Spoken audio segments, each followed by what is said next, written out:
And I'm seeing this guy with long, wavy, greasy hair, you know, pork pop belly hanging out, slouch shoulders, you know. Love and light. Yeah, he's speaking. I'm like, this guy's full of it. And my buddy's mad. He's like, no, he's telling the truth. I was like, no, no, I deal with the real people. But that's the best thing about truth, combined with time. In time, Yeah, right. In time, the truth comes out. You feel like you're just ripped out of your simple life, and you're always trying to get back to that. It'll open up a little portal in the water, right? Right. Well, that's what X points are. I think they're classified. Yeah, these tough guys toting guns and doing special ops. Right.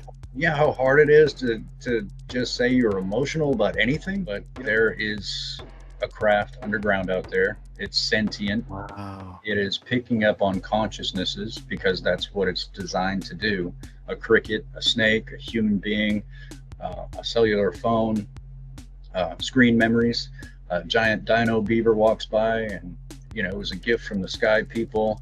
It was highly respected. And the first thing I noticed, I felt a very strong electromagnetic field alongside some type of particle substance that I wasn't familiar with at all. So we're going, I think next month, which is going to be hard for me, we're going to Octagon Hall. Yeah, a lot of things went on that property. The natural electromagnetic fields are actually stronger than Skinwalker Ranch. Yeah, instead they put a lieutenant colonel in the nearest hotel to my apartment to stalk me in the shoulder.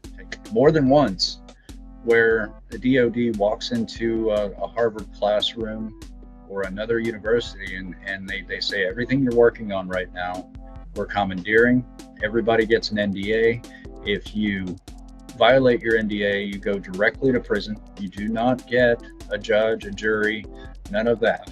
They couldn't make Joseph Firmage popular, so they completely trashed his reputation.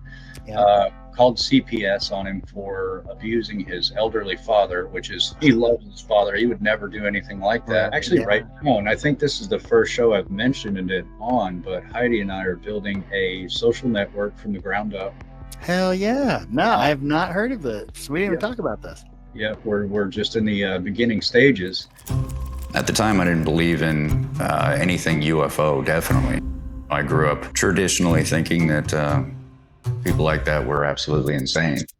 Can you imagine what it's like having that experience yourself and not being able to tell your family or tell your community, tell your church, tell the people that are the closest to you that should have your back no matter what? Imagine seeing another life form and not being able to talk about it.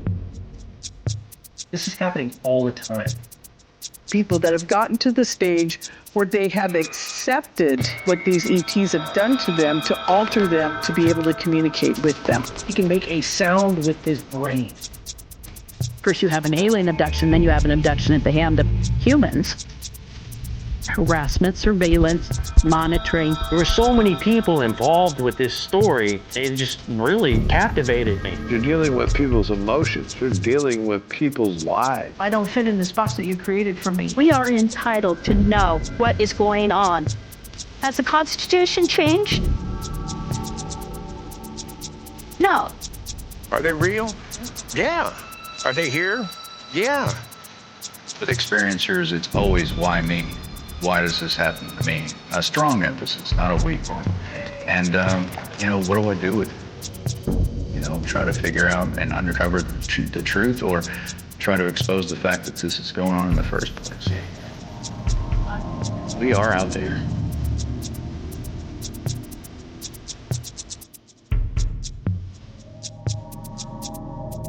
Thanks for tuning in to the Gabriel Speaks podcast, everyone. I'm so glad you're here. I got a special guest for us today. I was able to track down and have some wonderful conversations with one Eric Mitchell. If you're not familiar with Eric Mitchell, the individual that spoke with Mike Masters at a convention in a telepathic conversation. Really, really a quite phenomenal thing.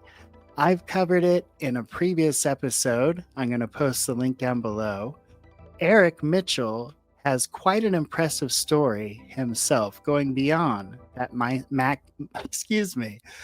Masters story. Our guest, Eric Mitchell, was living an ordinary life in rural Arkansas until one morning, very early in 2013, a silent silver-white craft hovered over his home and, according to Eric, kicked off a decade-long dialogue with something decidedly non-human. Since that moment, Eric's devoted himself to helping other experiencers make sense of their own encounters, earning the nickname The Antenna for the way he seems to be able to tune in to high strangeness and other phenomena.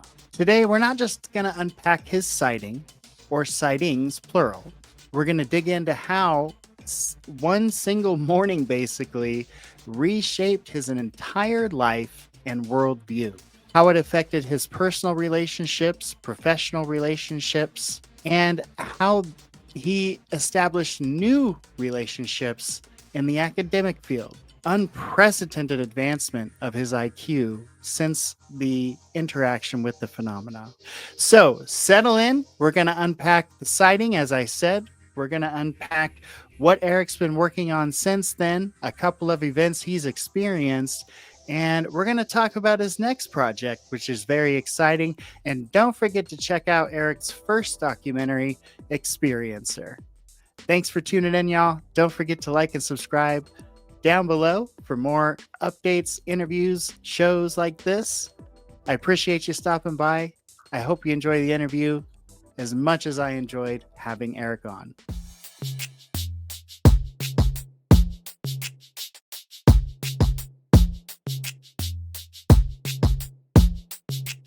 Right, we should be good. Okay, Eric, how are you, buddy? Good, Gabriel. Man, I gotta tell you, I'm like super excited for you to be here. When I first got into kind of investigating this phenomena, this field, experiencers, researchers, your name was one of the first ones as I was watching the Michael Masters interview that I really wanted to get to know more about. And we've talked a couple of times before this interview. What was that experience like for you on the other end of it? Because this was unannounced that Michael Masters was going to speak about you on this kind of new book campaign, right? Yeah, I didn't know. I definitely didn't know he was going to mention it. I'm okay with it. I think the more truth, the better. Experiencers aren't supposed to exist. It's a big social engineering plot. The government wants what the government wants. And there's an experiencer, talented one, pretty much in every aerospace division out there. And they are very useful. As far back as Adolf Hitler with the Vril Society, Project Paperclip, where they, brought over well over 1,000 scientists, when they came over here to work, they're saying, where's our special people? Where's our talented people? I just got back from Space Wolf Research Center, went to go see my friend Heidi at the conference, and finally bumped into her. And I just wanted to give her a big hug, but I kind of walked into a room, and a lot of experiencers will tell you this. They'll be at a grocery store or a crowded place and pick up other people's emotions. It's not dry. It's not bland. It's full of emotions. So you kind of walk around and feel people, feel things. I think one not too long ago was a lady. She didn't have any black eye or markings or anything like that on her, but I could tell. So I just walked up to her and I said, he's going to keep hitting you. Can I please take you to the police station? And she lost it. She wept, and I was able to take her to the police station. So to kind of further those abilities, you've got to practice them just like muscles or whatever, and sharpen them up. And us experiencers are used to hiding who we are all the time. It's not acceptable in today's society, so we hide it. So if we're not useful to the government and we're not useful to our job as an experiencer. We just kind of shove that away, especially when the family shuns it or notices that you're a little bit different, but they're not sure why. It's a complicated mess. But I went into the VIP room to see Heidi, and I explain it. Maybe in the future I can explain it in a better way. Sure. A lot of people don't want to listen to boring neurology or anything like that. But when you tend to make love, you start to kiss and fondle, you start to take your normal executive function and put that in the back seat while this sexual function takes a front seat. And it's almost like a dreamlike state because you don't remember everything that happens, but you do obviously remember this happened, and here's another one where your executive function takes a back seat, and another function like your motor function takes a front seat to be able to defend yourself. So the experiencer functions kind of the same way. You slip into this almost dreamlike state, but you are lucid.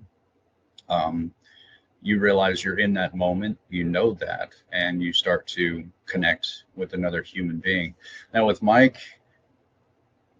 the biggest thing I felt about him, the biggest thing that was weighing on his mind is he was thinking about quitting. Right. And I felt that was extremely important to tell him what I was feeling because, the answer was no, you can't quit. Yes. And so once I engaged with him like that, Heidi's a good friend of mine. We do a lot together. We travel. She's married. We're like brother and sister experiencers. There's definitely a vibe you get from her where she's next level. Yeah. She is next level, and she tries. That's right. She tries to hide it, but I point it out all the time, and she's like, I'm trying to deny who I am today, Eric. If you could just give me a day off, that'd be great. I'm like, no, you don't get one. But love her to death. She's like a sister, and she's very, very talented. She's shy about it. We all are, we don't want to be different. We're all social creatures, so we want to fit in. So, experiencers become chameleons because we have to learn to fit in with every social circle because no one can fit in ours. It's unfortunate. Makes how do you stay grounded with who you are with all that? Having to shift to kind of communicate with these different groups of people. Oh, well, naturally we all have cognitive dissonance. So we try to debunk ourselves all the time, right? Sure. So, that's just what we do. And that's just natural cognitive dissonance. There's nothing wrong with that. As a matter of fact, it's healthy. But I try to teach other experiencers to let go of that accidental mechanism in your brain and take charge and live a duality. This is what you do with this side of your life, and this is how you nourish, your experiencer side of life. So you can. That's wonderful. Nourish both sides, and you're the one in control. With Masters, I didn't know he was a PhD. I didn't know he was an author. He struck me as a very honest, kind, intellectual man. So I really didn't look into who he was. I was just pulled in like a tractor beam, and I look back because usually when Heidi tells me, Eric, don't do that, I listen. I don't have a wife, so that's the voice of reason in my life right there. And she a lot of times, I could be at a bar, dancing and having a good time and thinking about having one more drink before I go home, and she'll text me at 3:00 in the morning and go, Eric, go home now. I didn't tell her anything. Wow. She knew, I could be sleeping in my bed, or working with another experiencer in, a different country. Obviously, 3:00 in the morning is huge for all of us. So she does that all the time. And, but I look back at Heidi because he wanted to go out onto the balcony and finish our conversation in private, which was a good idea. So I look back to Heidi for her to say no, and I'd been, I would have been good. But I look back and she's got one eyebrow up and she's doing this Jack Nicholson nod, like, yes. Wow. See, I didn't know at the time. She knew Mike, and I didn't know Mike. So, so we all three went out onto the balcony, and it was verbal for maybe the first 2 or 3 minutes. And neither one of us could really figure out exactly when it went nonverbal, but there was a huge emotional transference of information into intellect. Wow. Take a long time to explain how that works, but you're deciphering emotional keynotes that you could only decipher to yourself, knowing that emotion and what application that means to you. And you're transferring it from one hemisphere into another hemisphere where you can decipher that into words and meaning. And it's a lot of information at once. And Heidi kind of just came into his side, made sure he was okay, because he was in ontological shock. I've heard, stories like, I do hypnosis. I don't know how to do it. I don't want to learn how to do hypnosis because I'm, neck deep into working with experiences as there is. And I take the emotional toll. And I really don't want to get into that part. I've done hypnosis one time. I went under for about an hour and a half, and it was very traumatizing. It was. Yeah. It's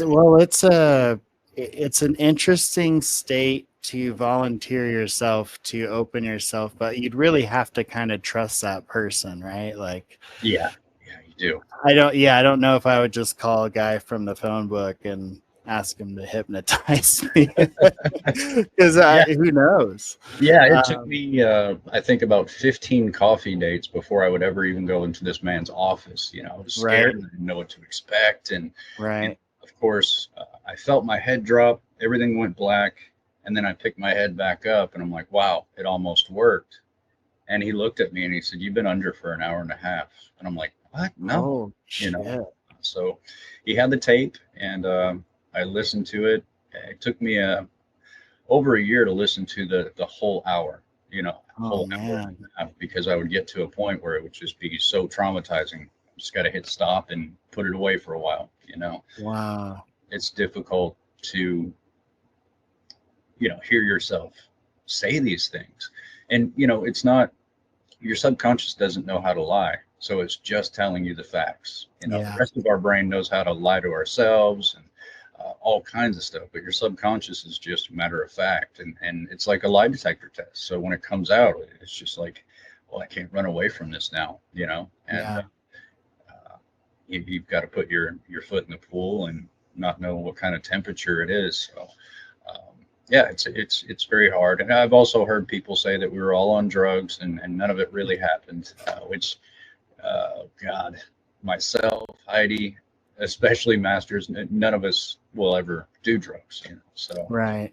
Life is weird enough without them, for me. So yeah, no, it did not sound like that to me at all. It sounded like a very real organic thing. Had you ever had anything like that happen to you before then? Sure. Yeah. Really? Yeah, lots of times. Some subtle, most of it pretty subtle. Some of them extremely strong. The one with Masters was actually the first one that made national news, but right. Yeah, it's part of life. I actually, and experiencers are so prevalent that you can't go to a busy grocery store or a movie theater without being in the same room with an experiencer. You just don't notice it. I'll tell you a quick story. Yeah. Usually I try to get up early in the morning. I go to the local gas station. I'll mix up a nice cup of coffee and hang out with some old timers, swap jokes or whatever. And I'm making coffee one morning. Well, I go in to make coffee and this black SUV is just sitting there. And I can feel conscious attention towards me intently, but the sunlight coming up and hitting the windshield, it was just a glare, so I couldn't see who it was that was really putting that much intent on me, and it was a little bit weird. But I went in, made a cup of coffee. I'm talking to the lady next to me. She said that they're visiting town from Texas, and they went out drinking all night. They had a great time. And we're just, making a cup of coffee, having a conversation. She goes, yeah, my friend out there in the black SUV, she's still drunk, and we giggled about it. But I came out, got my cup of coffee, going to light a cigarette because that's what goes with a cup of coffee. Sure. Yeah. Me in the morning. But this lady, drunk lady, leans out of the window and says, "Hey, come here." So I come over. She said, "Grab my hand." And I've never met this woman in my life. She lives in a different state. She's half drunk, which we've learned, in experiencer studies, that if you get drunk the night before, and I don't condone drinking. I don't, want to push that on anybody. I'm just saying, if you numb the motor function with alcohol the night before, the next morning, that motor function tries to regain control. So it puts itself in hyperdrive, so, and that's where she was at. And I could tell she was an experiencer right away. So I grabbed her hand and held it there. And she started telling me about my mother, mentioned my mother's name, the family dog's name, my father's name, my ex-girlfriend's name, past relationships. She was just not one of those crystal ball people. She was matter of fact on everything. And she wanted to lead up to tell me something very important. So here's someone else doing it to me. And it's a stranger. Wow. But she felt the same way I did with Masters, that, there needed to be a connection, and she needed to dive into me and find out something that she could give, like a gift, and that's all it is. That's all it is. It's a gift from the heart. The main platform of the experiencer brain, the medical quintessential experiencer brain, is always empathy. So if you find a narcissist running around saying, I'm an experiencer, no, sir, no. Oh yeah, there's a couple of those going around right now. Oh yeah, probably holding a space right now as we speak. Yeah. Well, I work with experiencers 24/7 for 13 years straight. I live, eat, breathe. I talk to a lot of PhDs in all different types of categories: psychology, sociology, philosophy, neurology, the whole gambit. So when I get a screen call, it takes me about 5 minutes now. And anything you do phonetically, you're going to get good at it eventually. And most support groups, and I hate to say this, but it's an observation that I've had, is support groups want to talk about what happened externally. What did the being look like? What did the craft look like? Those are all external things. That's not a support group. That's a campfire, right? Storytelling. Yeah, support really comes from how you're feeling inside. How did it change you?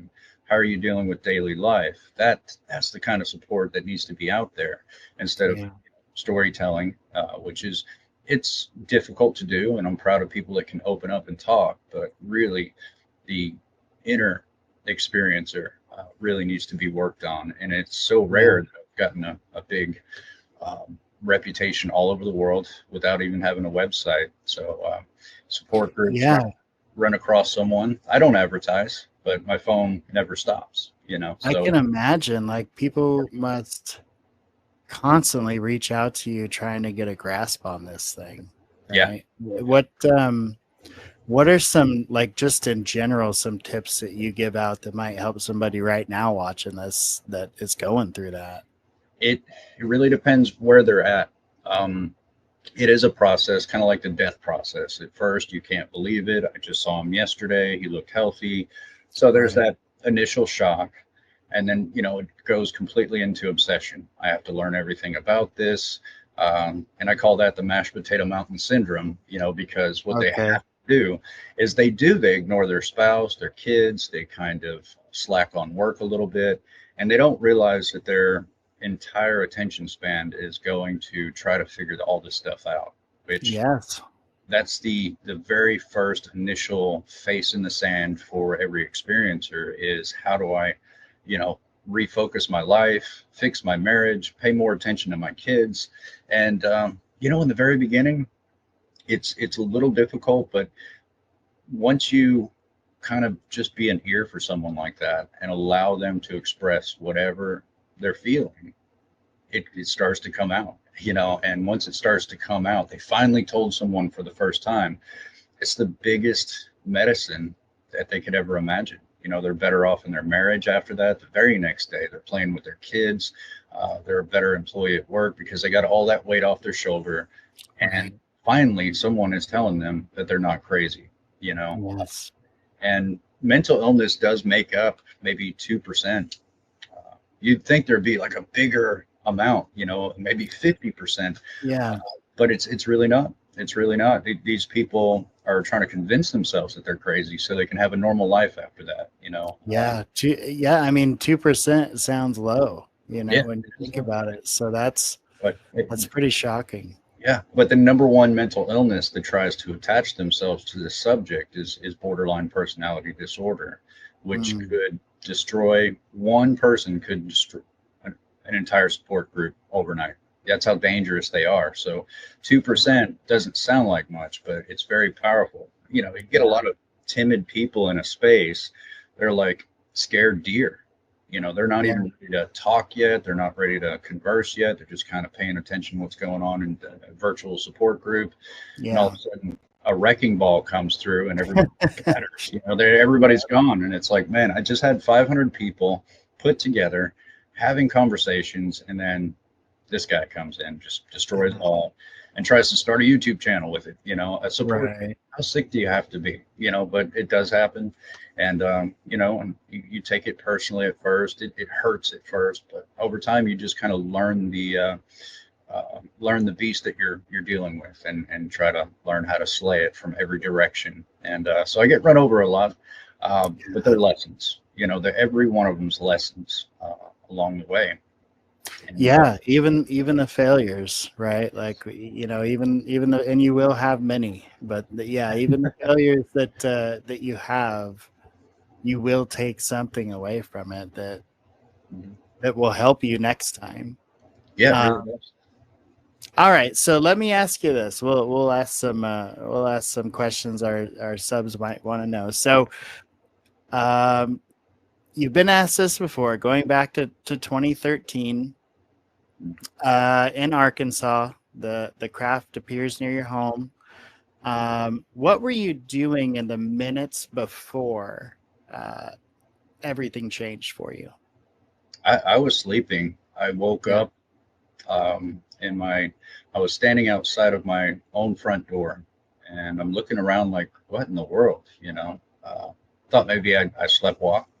I still don't know how I got outside, but my left shoulder was facing my front door. My right shoulder was facing the dead end of the street. And I see like an orange glow at the corner of my eye. So I turned to look, and here's this 40-foot diameter orange sphere. It's huge. And it's just hovering off the street, just above the street. And, it didn't move or bob or weave, but it rippled like the sun. And right. It was so bright that it should have lit up the whole neighborhood, but it didn't light up anything around it, not even the street below it, the wet street below it. It should have had a shine or something. So it's like someone turning off the bedroom light. The light bulb stays on, but the whole room goes dark. It just doesn't make sense looking at it. So I remember my eyebrows just squeezing together really hard, like, what the hell is that? And I stared at it for, about 20 minutes. Went inside, left the door open, made a pot of coffee, turned on the news to see if there was any kind of like strange weather phenomenon, ball lightning. I was just so desperate to find out what this was. I actually thought maybe I could see something on the news, but it was about 4:20, 4:30 in the morning. And I left the door open, got my coffee, and I kept leaning on my couch over where I can look out my front door and look at this thing. And it was just there. So I figured it's an optical illusion. It's a really good one. And I'll be able to walk outside when the sun comes up and make myself laugh, find out what the optical illusion was. Right. By the time the sun was up, it was gone, so, but fast forward to later on that night, we did a Pixar film with the kids, homework, tucked everybody in, went outside for a smoke, and I was kind of pacing the one-story apartment, just kind of looking in that area, thinking, what was that? It was in my head all day thinking about it. Like it was just bothered the hell out of me. It was quite a day.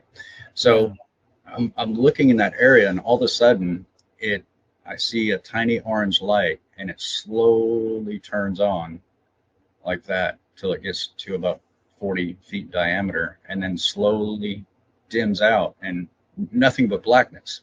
And it starts moving about 2 miles an hour, going slowly on and slowly back off. And it's so ominous because it was like, on and off, slow stalking, Yeah. something that Really you kind of, catching your attention. yeah, it's like something you see in the wild while a predator is kind of, catching your attention and slowly doing a circle around you. Yeah. And I don't know, it took quite a while to watch this thing, but I ended up turning my whole body because it had gone over the top of my 1-story apartment and followed the roof line and ended up right 12, 15 feet in front of my face. And I'm just standing there. My legs locked up like a goat. Mine would too. I just couldn't. It was so close. It was just so close to me. And I felt like a, hum on my chest, but I couldn't hear any sound. And I wanted to run, but my legs would not move. I thought I was done for, Wow. being that close to it. It was just, your brain doesn't know how to believe what's going on, Right. But it flashed twice really fast and then shot like a bullet off to my right over a cattle field. It was gone immediately and there was no sound. I kind of braced myself a little bit because I knew the sonic boom was going to rip my body apart. I'm done for it. Even the air displacement is going to take me for a ride. And Wow. nothing happened. It was just, it was like it was never there. It did not make any sense to me. And I literally duck walked into my apartment. Right. I'm glad I didn't pee myself, for Christ's sake. Oh my God. I immediately grabbed my daughter's laptop. I'm terrible with electronics. I still am, but I spent the majority of the night just Googling, trying to figure out what this thing was. And first I was looking at ball lightning, which wasn't even close. So what this thing was, it was way too intelligent. Just the You're way, like, Nick West, help me. yeah, right. Tell me this is a satellite. So the first time in my life, I'm literally Googling stuff, and like Area 51 is popping up, and all these Right. conspiracy theories and Yeah. theories and abductions, and I'm like, this is garbage. I can't, I want to find the truth. What is this thing? But I was looking at the truth. I couldn't swallow it. I mean, I didn't believe in any of that stuff. Growing Right. up, if someone came up to me and mentioned Area 51 and UFOs, I'd get that half-cracked smile that we all do, like, Sure. yeah. And I would just kind of get away from them because that's crazy talk. And Well, so, that leads me to my next question. Like before 2013, yeah. what was Eric about? Like, what were you doing on the weekends? What were you into? Were you a sports fisher guy? Were you a researcher guy? I mean, what was life before all this? I was slow. Gosh, raising kids, I pretty much worked all the time. Yes. Spent most of my free time with kids. I love to fish or go out with my friends and have a beer, Okay. when I could. Very, very simple Southern life, Right. IQ of around 110, which is pretty low, and deep Southern accent.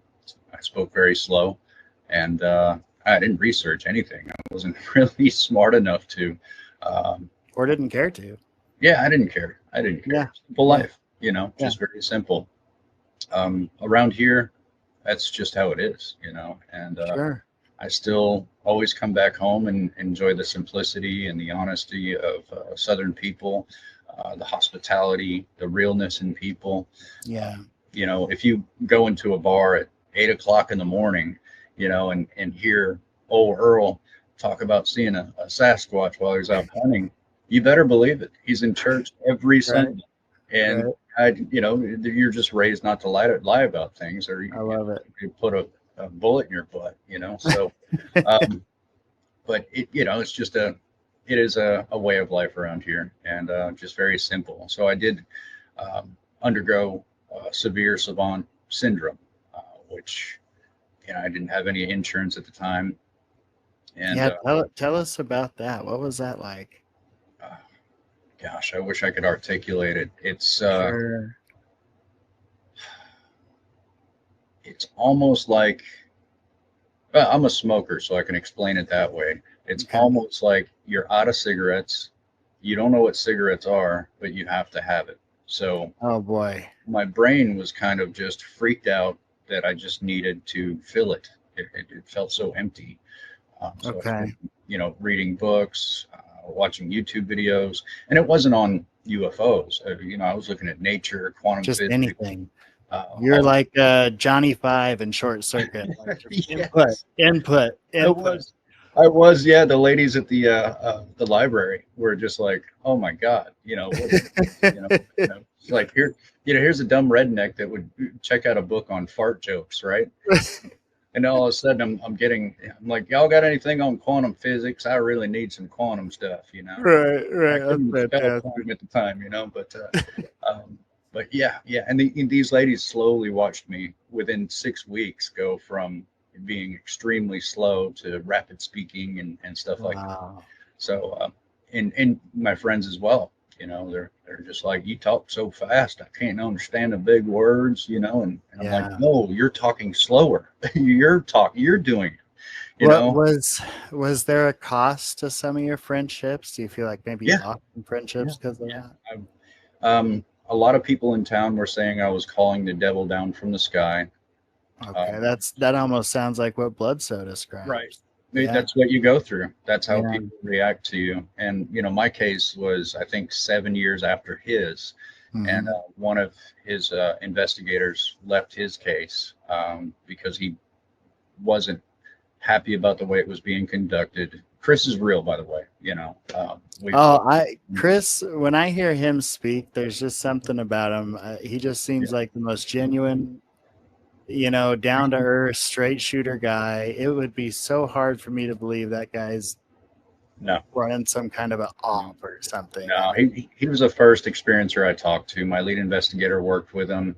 He said, I want you to talk to this guy. Have you ever heard of Chris Bledsoe? And I was like, and I was thinking to myself, you mean Bledsoe Auto Sales? Because there was a Bledsoe Auto Sales here in town. I felt small-minded, like, wow, another state, talk to somebody. Right. But yeah, I mean, he was literally the first experiencer I talked to.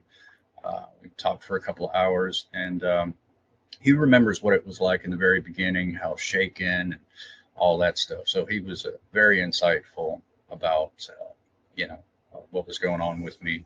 He recognized it. I was kind of blown away because Chris knew exactly what I was going through in the initial experiences. So nobody else talked like that. So it was really healing for me. And it was just a part of why I do what I do now, because there's no real help out there. And there's people committing suicides. There's families falling apart, divorces, really good professionals in the field of what they're doing, and they get fired or laid off or shunned from their job because something's wrong with them. I actually had my boss at the time when I was going through this. He pulled me into the back, and he looks at me and he says, Eric, I can't believe I'm asking you this, but are you on drugs? And I was like, drugs? What do you mean? What do you mean? He was like, you just seem more nervous. You're speaking faster. Your behavior's different. And, here this whole time I'm trying to hide it, but it's, I didn't know how to hide it at the time. So it's popping out at the seams. Obvious, but no, I've never done drugs in my life. I'm a natural skinny guy. I spent some time in the ring when I was younger, so I've got a crooked nose and a few busted teeth. That may look bad, but no, I've never done drugs before. Yeah. But just to look at him while he's asking me that, I'm like, are you serious? Yeah, because I've known him forever. He knows I wouldn't have done drugs, but sometimes people get addicted to opioids after surgery or something like that. Yeah. He was just checking in on me. I didn't get fired, but he was concerned, and he should have been. I was going through a lot, and there was no one to help. But thankfully, my lead investigator, Barry Gaunt, he was the state director of MUFON, and I almost said Tennessee, Kentucky. Angelia Shear, she was state director of Tennessee. We had Cindy Bailey Dove in Arkansas. We had 19 people from a group called Night Stalkers, which are really good investigators. They all work together. And so I had a whole crew, but the only person that really knew how to deal with me personally was Barry Gaunt. We call him Bear. Big guy, big, huge heart, wonderful, amazing human being. Not only my lead investigator, but became my brother, my friend, my mentor, all around everything. That's and great, man. You need that. He was the key to my own survival. My whole town hated me. We had cars lined up and down the streets at night, beer cans everywhere, cigarette butts everywhere. Man, what a nightmare. Yeah, everybody coming to see the object. And once they did see the object, they would run off into town and tell everybody that I was dealing with the devil. We're in the Bible Belt. Yeah, we're in the Bible Belt. So yeah, and that was back then. Things are changing where I can walk into a bar now to grab a beer and some old redneck could be like, I know who you are. I seen the ancient aliens on television. Let me buy you a beer. I got some questions. So it's really different now. Yeah. Before he would, offer a fist fight. But right. I've got no worshiping the devil here. So yeah, it's really changed. Even in my town, it's gotten a lot better. So. That's good, man. I'm sorry to hear that it went that far. Like how it is crazy, you come forward to share your experience and that gets validated to a degree, but also like people don't understand, like you're a person going through this. And you're not like walking on water. You're like trying to figure it out like anyone else would, Yeah. Well, parts of my case started leaking into ufology. So I would get calls from people I've never heard of before, Right. Peter Robbins, Stanton T. Freeman, people that were involved in the Travis Walton case. I didn't know who Travis was. I didn't see the movie, wasn't into sci-fi, so I'm like, who are these people? What's going on? And before you know it, they've got me on stage, prancing me around. And you said you did how many conferences? I think 26 public talks. Good Lord. All of them completely gone. Like you'll completely off the internet. I've done over 400 interviews, so those are gone as well. So somebody spent a lot of time on Google and stuff like that, getting rid of that, which actually was a favor. It gave me a break. Sure. That's one way. I mean, the other way is like, what the hell is going on? I mean, right. So, the whole popularity ufology thing, I felt like a circus freak, a byproduct, I started to learn it's all about clicks and likes. And, I wiped the tears off my children's face. They grew up in a MUFON investigation. Right. I'm not going to treat this like a circus, so I wanted it to be in academia. And I'm so frustrated. I'm like, why isn't it in academia? And at the time I was working with a guy that was going through hell. And he was a tax lawyer, tax attorney in Miami, I think. Somebody will correct me if I'm wrong, but it was in Florida. And his name was Ray Hernandez. And he called every ufologist. He's like, nobody can help me. And I'm freaking out, And I'm like, we got all day, buddy. Let's do this. That's awesome, man.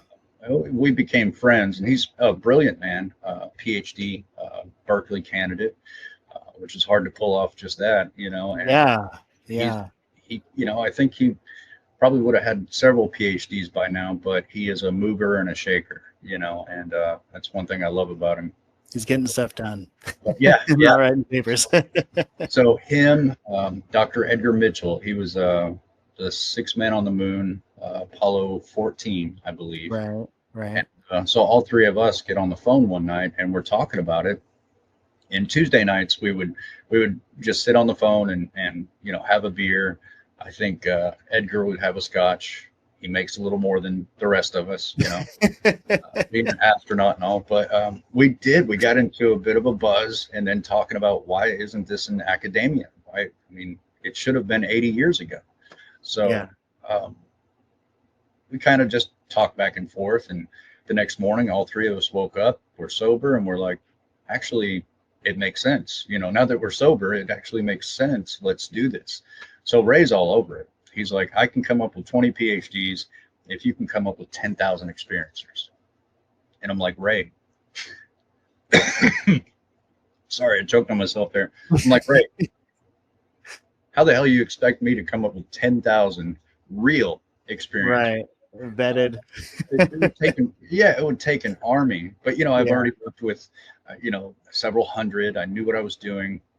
I know how timid experiencers are. So if I put out an ad, nobody would answer but the false people, So I kind of devised a way for me to do my job because they were doing theirs. And Edgar and Ray were all over it. I'm like, wow, you just came up with another PhD. Oh my gosh, you have another one. And, I felt like I was running behind. But eventually, with lack of sleep, lack of eating, I finally, reached the 10, close enough to 10,000 people to, get in and do the survey.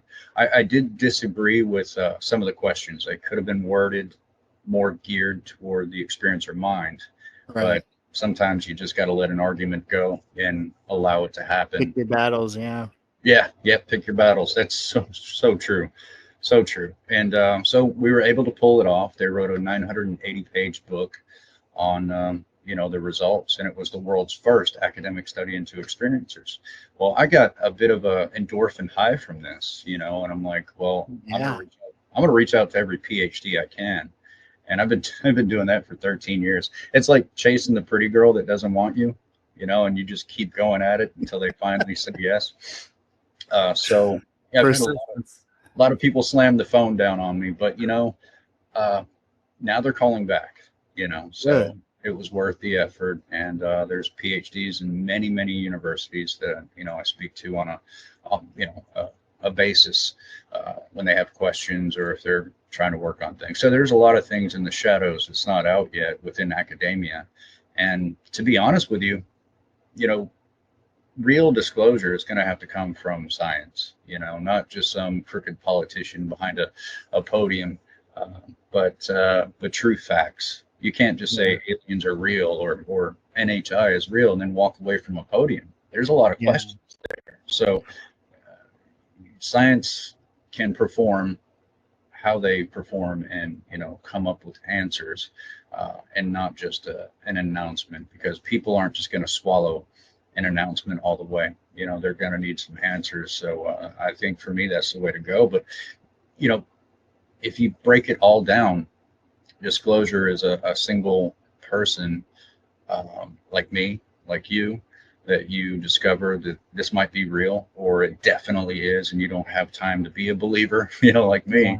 And, disclosure is a personal thing. Pizza is a personal thing. Everybody likes a different pizza, it's the flavor in your mouth that makes it unique. So disclosure is one person at a time going through that worldview change and readjusting how they see the world. And that's the real impact, over time. I mentioned that to Travis Walton once. He said, wait a minute, say that again. He was intrigued. And it's a great way to look at it. Yeah, it is so true, because, answering my phone, just like about 4 or 5 hours ago, I got a phone call from Vietnam. Ladies planting rice every day, working on the land, hard worker. They don't have like a huge social media thing going on. Right. It's simple farm life. They don't want any attention or anything like that. So you can imagine all these different cultures, but the same thing when you look at an experiencer. African man in a grass hut that's never even seen a TV, fishes extra and grows extra grain so they can take it to a city and trade all of it, because they don't deal with money at all, and find someone with a computer. They can trade fish and grain to help them find someone that can help them. And all of a sudden my phone rings, Wow. So here's a man that built a separate grass hut for his wife and his little son, and they sleep in that hut. So the light bird, he calls it the light bird, will leave the wife and kid alone at night, and he can deal with it, So that's in his mind, that's the only way he can kind of describe to himself what that is. He's never heard of a UFO. He's never seen a sci-fi movie. So right. his particular mind, it's a light bird, which makes total sense, Yeah. total sense. So it's just amazing. It's kind of like that show back in the day, Quantum Leap, where Oh, I love that show. it's just like that. Every time my phone rings, I'm like, oh boy, because Gonna jump into another Yeah. another reality. I'm Yeah. jumping into their life. Yeah. And in the beginning, I was kind of ignorant, and I would only use my phone. But now it's FaceTime. I could do eye contact. Yeah. What's that kind of food that you're eating? Show me, around the house. Yeah, show me this, show me that. Now I've got to meet your family because they're all skeptical. We need to sit down as a family and pull ourselves together. We're not fighting about this right now. You're going through too much. So, it's a different adventure every single time. And I have fallen in love with so many different countries, man. It's just incredible. Yeah, I know we talked about that a little bit. Some of your future plans sound super, super exciting. Yeah, I've gotten hundreds of marriage proposals from third world countries. It wasn't me, okay, folks. It wasn't. Just kidding. Yeah. It's fun to call someone in the province, and grandma wants to butt in the conversation and start pulling every female in the tribe. Yes, this one. Wow. Yes, this one. I'm like, no, grandma. No, that's not what I'm here for. What a different culture, right? Like just night and day.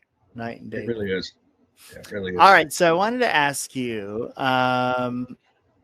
You were on a podcast, and you had mentioned the antenna, and some listeners of that podcast even refer to you as the antenna. So, what does it mean to you personally, the antenna? Oh my God! For a small podcaster, you're good at this. Thanks, man. I think it wasn't just Stanford, but there's been other studies that I've been able or privy to look into that the public really hasn't been able to fully look at or grasp yet. But basically, the experiencer follows family lines. It's a sleeping gene. It's a random nucleotide polymorphism within your epigenetic DNA. So it's your sleeping DNA. And I know what that means. It's a sleeping DNA. I get the genetic thing. Yeah, and it kind of wakes up when it wants to within a particular person. Now, it could be early childhood trauma. That would make a lot of sense because once this DNA strand wakes up, it feeds into the motor function of the brain. Okay. And I'm doing a good job right now because my lead investigator, he says, he always tells me, Eric, you need to third grade that stuff because you do, because you're talking to a third grader right here. So basically that, it seems like most have it at birth, which is great because they can grow up and learn to adjust.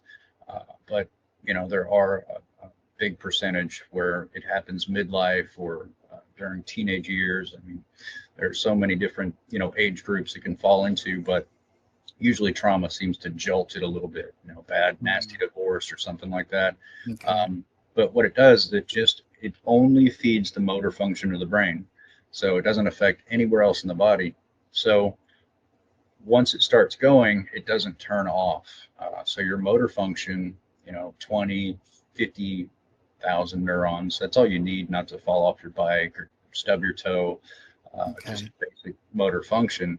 But with us, it starts pumping juice and it starts to create a large amount of hyperclusters of neurons, all packed in a very, very dense area. So studies from the past, when you go under an MRI, it looks just like white brain dead matter. It looks like a lesion on the brain. Sometimes those are harmful, sometimes they're not. Sometimes it's just fine. But it could be signs of early, cerebral palsy or something like that. But now with the new Tesla machines, Contrast 4, you can isolate the caudate putamen basal ganglia, motor function, zoom in, and what you're seeing is not dead white matter anymore, but you're looking at 100 billion neurons within something that big, Whoa, size of a dime. So your entire brain comprised of 100 billion neurons, but now you have 100 billion neurons within that area. And one of the biggest things they noticed is they're able to retrieve information outside of themselves, and send information outside of themselves. So you do an MRI, you put a red ball in a cardboard box, and say, Okay. while you're in the MRI, I want you to feel what's in this box and then tell me what it is. So then you get to see the antenna fire off toward the box, retrieve the information, it lights back up, and it's a red ball that's in there. So that's why they call it the antenna. And the other nickname it's gotten, I think, from the weird desk or the phenomenology desk, which is basically DOD, that DOD doesn't know about. They call that the brain within the brain. You know, Right. its function is that of an entire brain by itself. So who knows what we're capable of, right? And I've seen some amazing things, you know. Yeah. And I think a lot of that's going to come forward. Throughout the years, I've noticed autism children. I'll go into the grocery store, and it doesn't matter where I am, an autism child will find me. And it's like they know something. They've got this smile on their face. They run up, they start telling me their life story, you know, and then the mom comes running up and goes, "Oh my God, my kid is nonverbal, but he's talking to you." So now you have this mom that's crying. She doesn't understand what's going on. And, you know, I worked a job in Maine for a little while working with autism children, and they're not dumb people. They're highly gifted within that area. And once you connect with them, it's like, wow, if people only knew. And I think a lot of that's coming out of Harvard right now, which for me, Harvard's the best place to be doing these studies. You know, Stanford's doing. They seem like brave enough to actually go and do the scientific work. Like, I know that Mac, they tried to do a little end around on Mac, but Danny Sheehan put an end to that, which I thought was pretty awesome. But yeah, they are one of the schools. It's like, okay, we got some of the smartest people. We should allow them to, you know, research what they want to research and what motivates them, for sure. That's the truth. That's the truth. Yeah. I think there's going to be a lot of unfamiliar faces in the future from Harvard come out and tell good. They just want to have solid facts, backed up by more solid facts. Yep. They're basically, it's like building a case in court. They've got to have it solid before they step off that ledge, because it's career suicide. You know, Harvard's got a great reputation, so you don't want to harm the reputation of your school. There's a lot of difficulties. You have seen that firsthand. You have seen, like, talking about your Soul Foundation experience. Yeah. You go there and you have potential evidence that these scientists could extrapolate right there, and nobody's really interested. What I did. I went there. Yeah, but tell the audience, what was that like? Yeah. Not to get into a long story, you can see it on my YouTube anyway. We'll put the link below too. Yeah. Appreciate that. Heidi appreciates that. She's always trying to plug us. Oh yeah, we'll put all your stuff in here. Yeah, appreciate it. But no, I got with, what was that? Late 2013, early 2014. I was talking to a guy by the name of Dr. Roger Lear. He was a podiatrist, surgeon, and he had removed implants from 17 different patients. All of them were exotic, big time exotic. And talking to him, I met with Dr. Steve Colburn, PhD, brilliant man. And so they wanted to go ahead and scan me, check me out. They banged at least 3 implants on my body. A couple of other places were questionable, but they needed, you know, more equipment to affirm that. They decided they wanted the one in the back of my neck, and we were going to talk about surgery. I met patient 9, Timothy Colon, and some of the other patients, and I became, because, you know, Dr. Roger Lear, he knew the social circle. You know, if you just get in with these guys, they've done it before, let them explain how it feels. You know, does it hurt? Do you feel violated? So it's, you know, almost a a brotherhood, that we Yeah. had. And they were very warm and welcoming. And I agreed to do the surgery at Dolores Cannon's conference. And that was about 3 hours north of where I live now. And 2 weeks before the conference, Dr. Roger Lear passed away. So, and I'm telling this long backstory just to let you know how I met Dr. Steve. Yeah. He heard I was going to the Soul Conference, and so he decided to drive up from LA, hang out with us in the hotel. And of course, about 50 experiencers show up to the hotel, and I'm like, guys, this is not a party.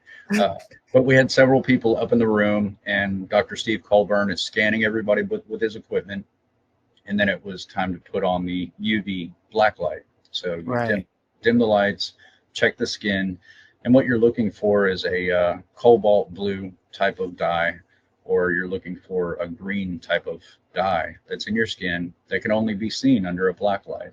And this is usually left over during an occurrence you're not going to remember or have very little memory.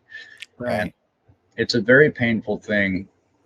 Most people would think, hey, I'm validated. This is great. No, it's painful. It sucks.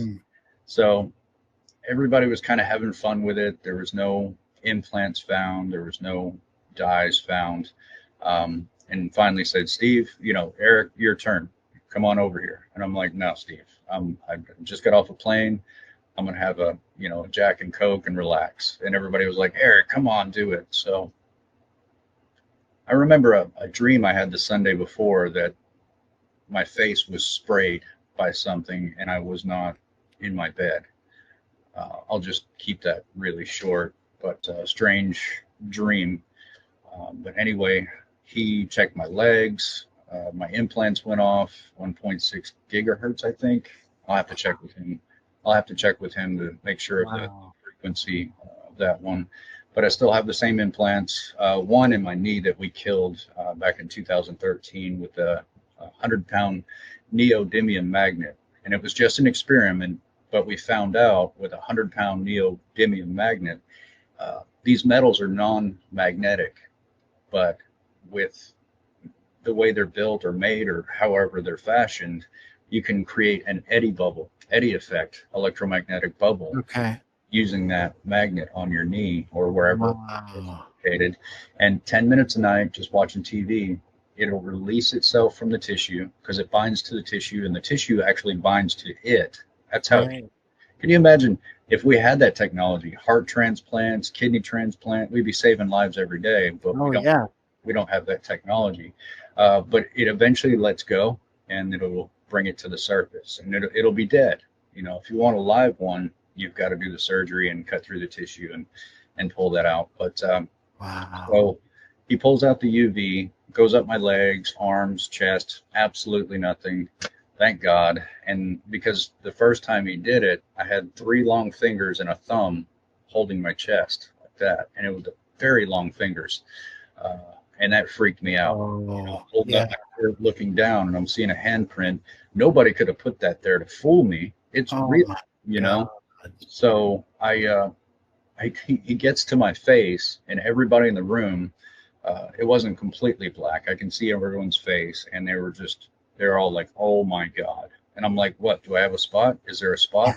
They're like, "What are you looking at? Somebody take a picture. I have to see it now." What are you seeing? And from a straight line all the way down my face, caking my ears, chin, all the way down into my neck, solid blue. It wasn't patchy blue. It was completely solid blue. And Dr. Colburn leans back and he said, Eric, I've never seen that much dye on one human being. It was like, so the next day I get up with a friend of mine at University of Ohio and Heidi to go to the conference with imperial, just evidence, all you need to do is take a substrate sample and find out what this stuff is, and at the Soul Conference, they were trying to figure out if UFOs were real, and I'm like, Dr. Garry Nolan, he's on stage. He's been dealing with the CIA for a long time. He's got the inside knowledge. why do a speech whether UFOs are real or not? You're way past that. So it's more political than really trying to inform the public about findings and stuff like that. So it really disgusted me. Grant Cameron's #1 assistant, Nicole Sackage, she was running around, grabbing PhDs saying, you've got to take a sample. This guy's got, the stuff, but nobody wanted to be, the first to come up with that. So that's incredible to me. You'd think in that field, they would have been clamoring. No, they don't want evidence. They don't want evidence. Yeah. They want the political sphere, so it's almost become ufology itself, that's kind of heartbreaking, because I had a lot of belief that Stanford would really be, the institution that would really crack this. But at this point, I believe Harvard is going to win the long game on this one. If Japan doesn't beat the pants off of everybody, because those guys, the government is deep into it. There's a lot of PhDs in Japan that are all over the subject. They are open to experiencers, so that's going to slingshot them way past America, and very well could be, because I've got a lot of friends over there, and I know what they're talking about. So they very well could be the first on the planet to admit the truth. Wow. Which is kind of scary, but Japan's Japan, man. And they've got... I was thinking like it might be Brazil at some point. Yeah, Brazil's hot, Yeah. I was thinking that government might at some point be like, all right, here it is. We gave it all to the U.S. France has gotten red hot recently. Italy, Belgium, Spain. I mean, it's really moving as far as other countries, but Japan is just like, they're passing us, us Americans, as far as our academics when it comes to this. But even Jack Serfati pulls me off to the side, puts me in front of Arrow, and says, you guys don't believe in experiencers? What the hell do you think this is? And I mean, he's going off on it. He was like, Eric has done this, Eric has done that. Where the hell did Eric get the education to do all the things that he's capable of doing right now? Right. Because I have no education, none. So, God, I actually like Jack, just met him that one time. He's a character. He's just, for sure. He's just older, and he's so fed up, and he doesn't want to waste a second of his time with BS. Yeah. And so I think he recognized that about me too. I didn't want BS, so. Did, at the Soul Foundation, once like the cameras go down and the mics come off, was it any different? I mean, were they a little more receptive, or was it just kind of the same attitude? A little bit more receptive off camera, which, there are those that have been, retired from the CIA that still try to sway things. And I kind of backed away from emailing Garry back in 2013 when I noticed certain people coming into his office, and certain names, especially Dr. Christopher Green. He was involved in the phenomenology desk, involved in the cover-up. He knows more about experiencers than pretty much anybody in the world. And who is he reporting that to? Because he's not telling the American public. So that's a really big question I'd like to ask him. In the aviary, his name was AKA Blue Jay. They all have owl names. That's right, yeah. To a lot of trouble, I think, back in 2016, exposing all those names and putting them out there.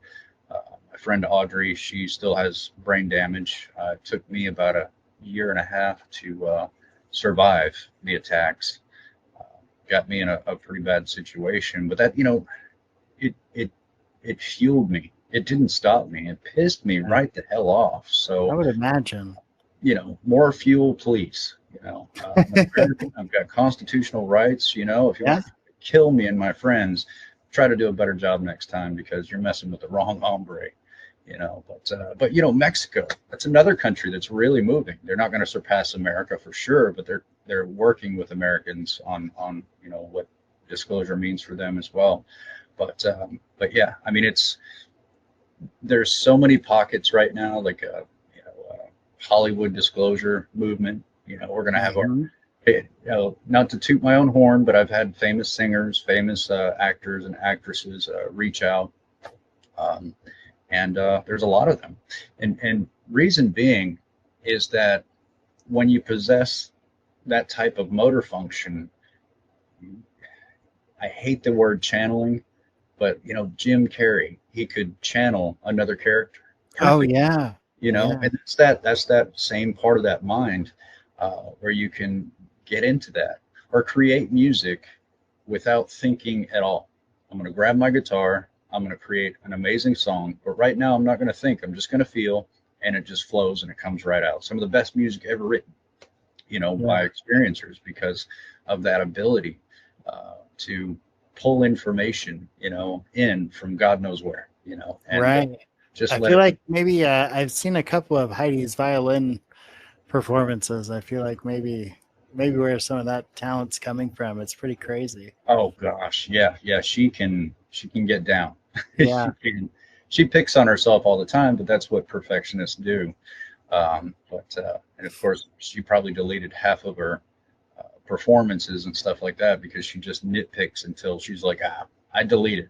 It's funny how like creative people, they're their own worst critics, Yeah. Absolutely. That What is- so of the scientific studies that were done, what would you say were some of the biggest things you learned about yourself? About myself? Yeah. Oof, man, it's a tough question. The best thing I've learned and the most explosive thing for me is all this woo-woo stuff. Not huge things, but just little things throughout the day. Noticing synchronicities that no one else seems to pick up on. You try to point it out, and they still can't pick up onto that. Right. I'll break it down this way. We'll put the experiencer brain into four categories. The first one is the baseline, and that's empathy all the way. You can feel other people's feelings. If someone's trying to hide a feeling from you, you know what it is. Yeah. All over it. And the second box, as your brain is filling up, your second box is going to be intuitive ability. Now you're picking up on intuitive things all the time and empathic things. So these things can now work together. It's a hell of a package, to have that. Right. And the third step is going to be synchronicities and coincidence. You're going to notice synchronicities and coincidences almost all the time. I go to the grocery store. I'm only getting 5 things. Groceries are through the roof right now, so I'm not getting anything extra. And I stop, and I'm looking. This happened to me. And this is just to explain an experiencer's life, things that we hide from everybody else. So I stop in the middle of the aisle. I look over, and there's a can of black beans sitting there. I don't want black beans. I've never bought black beans at a grocery store. I don't want it. But here's my intuition: get the black beans. I'm not hearing a voice. I'm just feeling that I have to get this can. And it's like, no, I don't want it. It's useless to me. Finally, I fight myself long enough, and I trust my intuition now, which before I didn't trust. You got to test yourself all the time to make sure this is absolutely real. Yeah. So grab the damn beans. I throw them in the cart. I'm sick of this. I'm going home. So I go home, take the black beans, and I put them way in the back of the cupboard because I'll never use them, and throw it out for 2 years when it freaking expires. Right. And then, I'm right in the middle of making an awesome meal, and my neighbor knocks on the door and says, "Hey, you got a can of black beans? We're making Mexican tonight." So, and, those things happen all the time. But you can't tell your wife, you can't tell your kids, you can't be like, "Did you notice that?" Because you'll consume your entire day and you'll look like a nutcase pointing these things out all the time. So you just kind of let it roll off your back. People are just not going to notice, especially the guy that ended up with the black beans. He had no idea what kind of magic was involved in the can. Yeah, he had manifested those way earlier. Yeah, exactly. Through me, and so I guess if I ever get married, I won't be the guy at the grocery store answering all of her texts. I'll be a prize husband here, guys. But But yeah, it's just like that. And then the fourth and final step of the quintessential medical experience or brain would be non-locality. You're being able to control your dreams now. You can come out of body, maybe sometimes, maybe half the time, maybe all the time. Remote viewing, a lot of things go in these four boxes, but that's the most basic way you can explain, because once you reach physical capacity of that tiny spot, it's still pumping. It's still trying to reach out. So how it reaches out is through empathy, intuitive ability, synchronicity and commonalities, and then, non-locality. So that's how it reaches out. It's still, that DNA never stops pumping the juice. So the brain finds ways to reach out, and that's how it does it. And, there's a lot of scientists that think remote viewing is a primitive thing that we've had in the past. Not having cell phones or airplanes to try to warn, medicine men trying to warn other medicine men that a storm is coming, right? And that's the thing. That's your experiencer in every tribe in Native America. You've got spiritual person. They know things without being able to describe why they know these things. You take a medicine man and put him next to an experiencer, and it's like, no, that's what helps the tribe. It saves the tribe. And what we have here is like a Cold War situation where the government wants to squander that ability from people and not admit they exist. Well, what if tomorrow you've admitted to the world that experiencers exist? We get it on our resume. We get it on our driver's license. Who's going to hire us? Everybody. You can make these intuitive split decisions without looking at facts. You can hire people intuitively and know if they're going to work out or not. I mean, the list goes on and on and on and on. I've seen people, channel mathematics that the smartest people out there. I've heard of this, yeah. Didn't even crack. I've actually done it for University of Ohio. Didn't know I could do it. That's crazy, buddy. Yeah. It was what? Just okay, I have a question for you. So your reality changes. Looking back before all this happened, what was, or was there some belief or reality that you had to kind of let go of to stay sane? Oof. Oh my gosh. All of it. Yeah. All of it. My worldview had to be completely reconstructed on the basis that we're not alone and we're being engaged by a higher intelligence. So what part of my ego is going to hang around and accept that? None of it. Absolutely none of it. To deconstruct the entire, the world was being deconstructed in front of me. Here's an example. I'll pick one. Pep rallies. That's a perfect one. Okay. My kids all played in band, really talented, and I had school spirit in my heart. Let's go. And so my son says, we got a pep rally today. I'm going through savant syndrome at the time, and I thought, you know what, all those loud instruments, because my hearing was really acute. I was picking up things that I shouldn't have. So that was either going to keep my brain busy or it was going to distract me. But either way, that's my son. I'm going, Right. Yeah. You got to be there. Yep. So I pull up to the school, and I'm, at this point, I'm doing a little bit of research and I'm taking in tons of information. And I never thought of it before, but the name of the school is Morning Star, which is another name for Satan, Right. So I go into the pep rally excited, and I see people with flags with goats on them, thinking this is not feeling normal. Weird. Then I look at these young, impressionable ladies with really, really short skirts on. In fact, they're so short you can't wear it during school hours, but you can use it sexually to promote fight, win. And then you have all these young, impressionable, prepubescent boys that are just watching these pretty girls throw their legs up in the air, all in the premise of hating a certain type of person over an invisible border that no one could ever see with both eyes wide open. And Yeah. this divide and conquer process being taught to children at such a young age, disguised as fun, it's mental abuse, Yeah. and then you can zoom out, you call it the United States of America. Look at all those lines. That is clearly the divided states of America. Accents, Yep. predominant religions, belief systems, Even laws. Law yeah, differences. Yeah. absolutely. So I'm standing at a pep rally like this, like how am I dealing with this?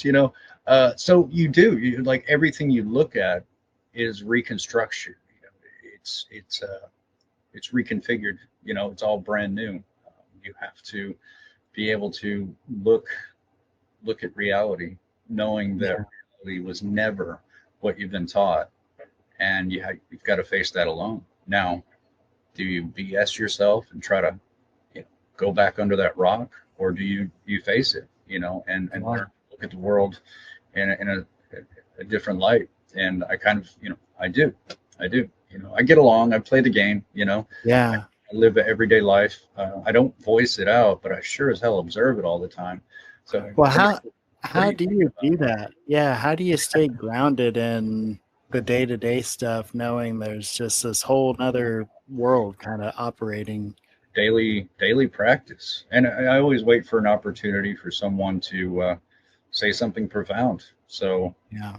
I get excited about that, so I can jump into that conversation, or I can Yeah. hang out at the water cooler and watch people talk about football for a few hours. I can't do that. I mean, I really can't. I mean, it's just it's just distractions in life, and Right. I Right. don't get into sports or television or, I mean, who the Did hell? you before all of this? Were you like a sports guy or Oh, I used to any of that love, stuff? yeah, I used to love Yeah. football, baseball. Uh, Gosh, I did martial arts when I was a kid. My dad was a boxer, so it kind of got me into that. So, all that stuff, but no, not anymore. That was Yeah. an immediate change. I just searching for the right words for it, but we put so much of our time and energy into things that don't matter, and it looks like we're purposely being distracted and taxed at the same Yeah. time. And so once you kind of pull the veil off of this fraudulent society, you can't really put your head back in the box. Yeah. So I pretty much keep my mouth shut unless I'm at a UFO conference or talking to philosophers or something like that. I'll be able to have a really interesting conversation. But other than that, I've got to sit around and wait for those situations to kind of happen. Bump into somebody at the pizza place that wants to talk about the Illuminati, and I'll be like, "Oh yeah, here, sit down. Let me have a conversation. Let's dig Well, into this." going to your like nearly 30 conferences, what was that kind of circuit like? I know you said you felt a little bit kind of like like a go dance monkey kind of a thing, but like did anything positive come from any of those? Absolutely. Yeah. I've met some of the most amazing people, mind-blowing people. A lot of friends along the way, a lot of fellow researchers that I could reach out to and share information that literally almost nobody knows. It's like almost like living a spy lifestyle, where Yeah. my lifestyle is not normal at all, but painful, grueling, some of the most pain I've ever known in my life, but Mm. it's turned my life into something very fascinating. Half the time, I don't believe my own life. I get up in the morning, I put my toes in the carpet, and I'm like, I don't even believe half of what goes on with me. But Yeah. it's incredible. I mean, to become friends with an astronaut, to be friends with physicists, to travel as much as I Yeah. do. Yeah. I've spent over $250,000 just on plane tickets alone. And yeah. How are you getting your miles? Yeah. Well, my mother passed away a few years back, and my brother came in. He's really good with finances and stuff like that. I'm a single middle-aged guy, so I just swipe my card until it runs out, and I go to the bank and put more money on the card. And I don't do finance. Right. But he's good at it, and he enjoys that. I don't know what kind of breed of human that is, but we should come up with a name for that. But he was like, "Well, I'm doing mom's finances. You want me to do yours?" And I'm like, "Yeah, sure. Here's a pile of mail that I've never opened. Here you go." So he's like, "Do you have any idea how much money you've spent just on plane tickets?" And I'm like, "Probably 8,000 to 10,000." He said, "No, Eric, almost $250,000." Oh my God. I mean, you don't realize it, but yeah, it was a lot of flying. But we've got suicidal people, and eventually FaceTime is not working. You've got to physically engage, with the whole family and try to, put all this back together. And no, I don't charge anybody. I don't make any money. I don't think pretty sure I've never made any money doing this. I think somebody gave me like $200 to do a talk once. Yeah. But I mean, that covers food expenses for the weekend and stuff like that. But really not significant. Yeah, I don't think anything like that's crazy. So there was stuff that went down at Space Wolf Lodge, or Space Wolf. I don't want to talk about the drama, but what about the stuff you saw out there? What was happening out there? And for those who don't know, Space Wolf was basically, it's out there. I don't think it's not technically part of Skinwalker, but like right next door, basically. It's the same property, essentially. Isn't that right? It is the same property. It was just parceled off. I think I think the original Skinwalker Ranch was over 600 acres, and I think it's down to 544, if I'm not mistaken. Okay. First time, but if you're sensitive, you can feel this property at least an hour away. You can feel the change. You can feel something's going on. And I just got back from going there the second time. The first time I went, my buddy Eric asked me to come out, and he didn't want to tell me anything about the property, just to observe and report to him and the property owner what I pick up personally. And kind of objective study, basically. Right. Yeah, exactly. Blind study. Don't tell Eric anything. Just let him out of the car and see what he does. Right. And, a lot of people get a kick out of that kind of thing. So I got out of the car, and the first thing I noticed, I felt a very strong electromagnetic field alongside some type of particle substance that I wasn't familiar with at all, which was very confusing. Wow. So I pointed at a 35-degree angle, and I said, "What the hell is that?" I didn't see it, but I felt it. You just knew it was there. Yeah, a scientist came out of the tent, and he's looking where I just pointed, and he said, "Well, how the hell did he know that?" My friend Eric, he's like, "Well, he's Eric Mitchell. Just let him do his thing." Yeah. I was pointing directly at the vortex on Skinwalker Ranch, directly at it. Wow. And the second thing I felt was this tree off to my left. So I walked down, and this tree was just, there was so much more about it. It was so curious. So I got on both knees, and my plan was to just sit down and meditate and figure out why this tree was so different than any other tree I've ever seen or experienced or felt. Okay. So the second my knees hit the ground, I was in deep meditation immediately. That's never happened to me. Wow. Never. It always takes maybe 10, 20 minutes to really get into a deep. Like a process. Like there is. I mean, you can go to Indonesia, where my teacher is, and even him, it takes him a good 5 minutes. What's your teacher's name, by the way? Because I know people are going to want to know. He doesn't have one. Oh, of course. Yeah. He gave it up about 30 years ago, I think. Smarter than all of us. Yeah. Oh, he's got the eyebrows and everything, man. He's perfect. That's fantastic. Long beard. Well, if we can find anything on him, I'll post it below for the folks. Yeah. He lives in a little fishing village in Indonesia. He's the spiritual teacher there. And he's like a 10-year-old in an old man's body. Wow. And when he gets serious, but most of the time he's just laughing and giggling, because that is the purpose of life, Yeah. So, but he's been one of my heroes. He's helped me through a lot. First time I was told that I needed to learn how to meditate, I'm like thinking in my head, so I'm going to sit there with my eyes closed and do nothing for an extended long period of time. This is just dumb. I don't want to do that. Now it's like the coolest thing ever because I get to see more with my eyes closed than I do with my eyes open. It's incredible.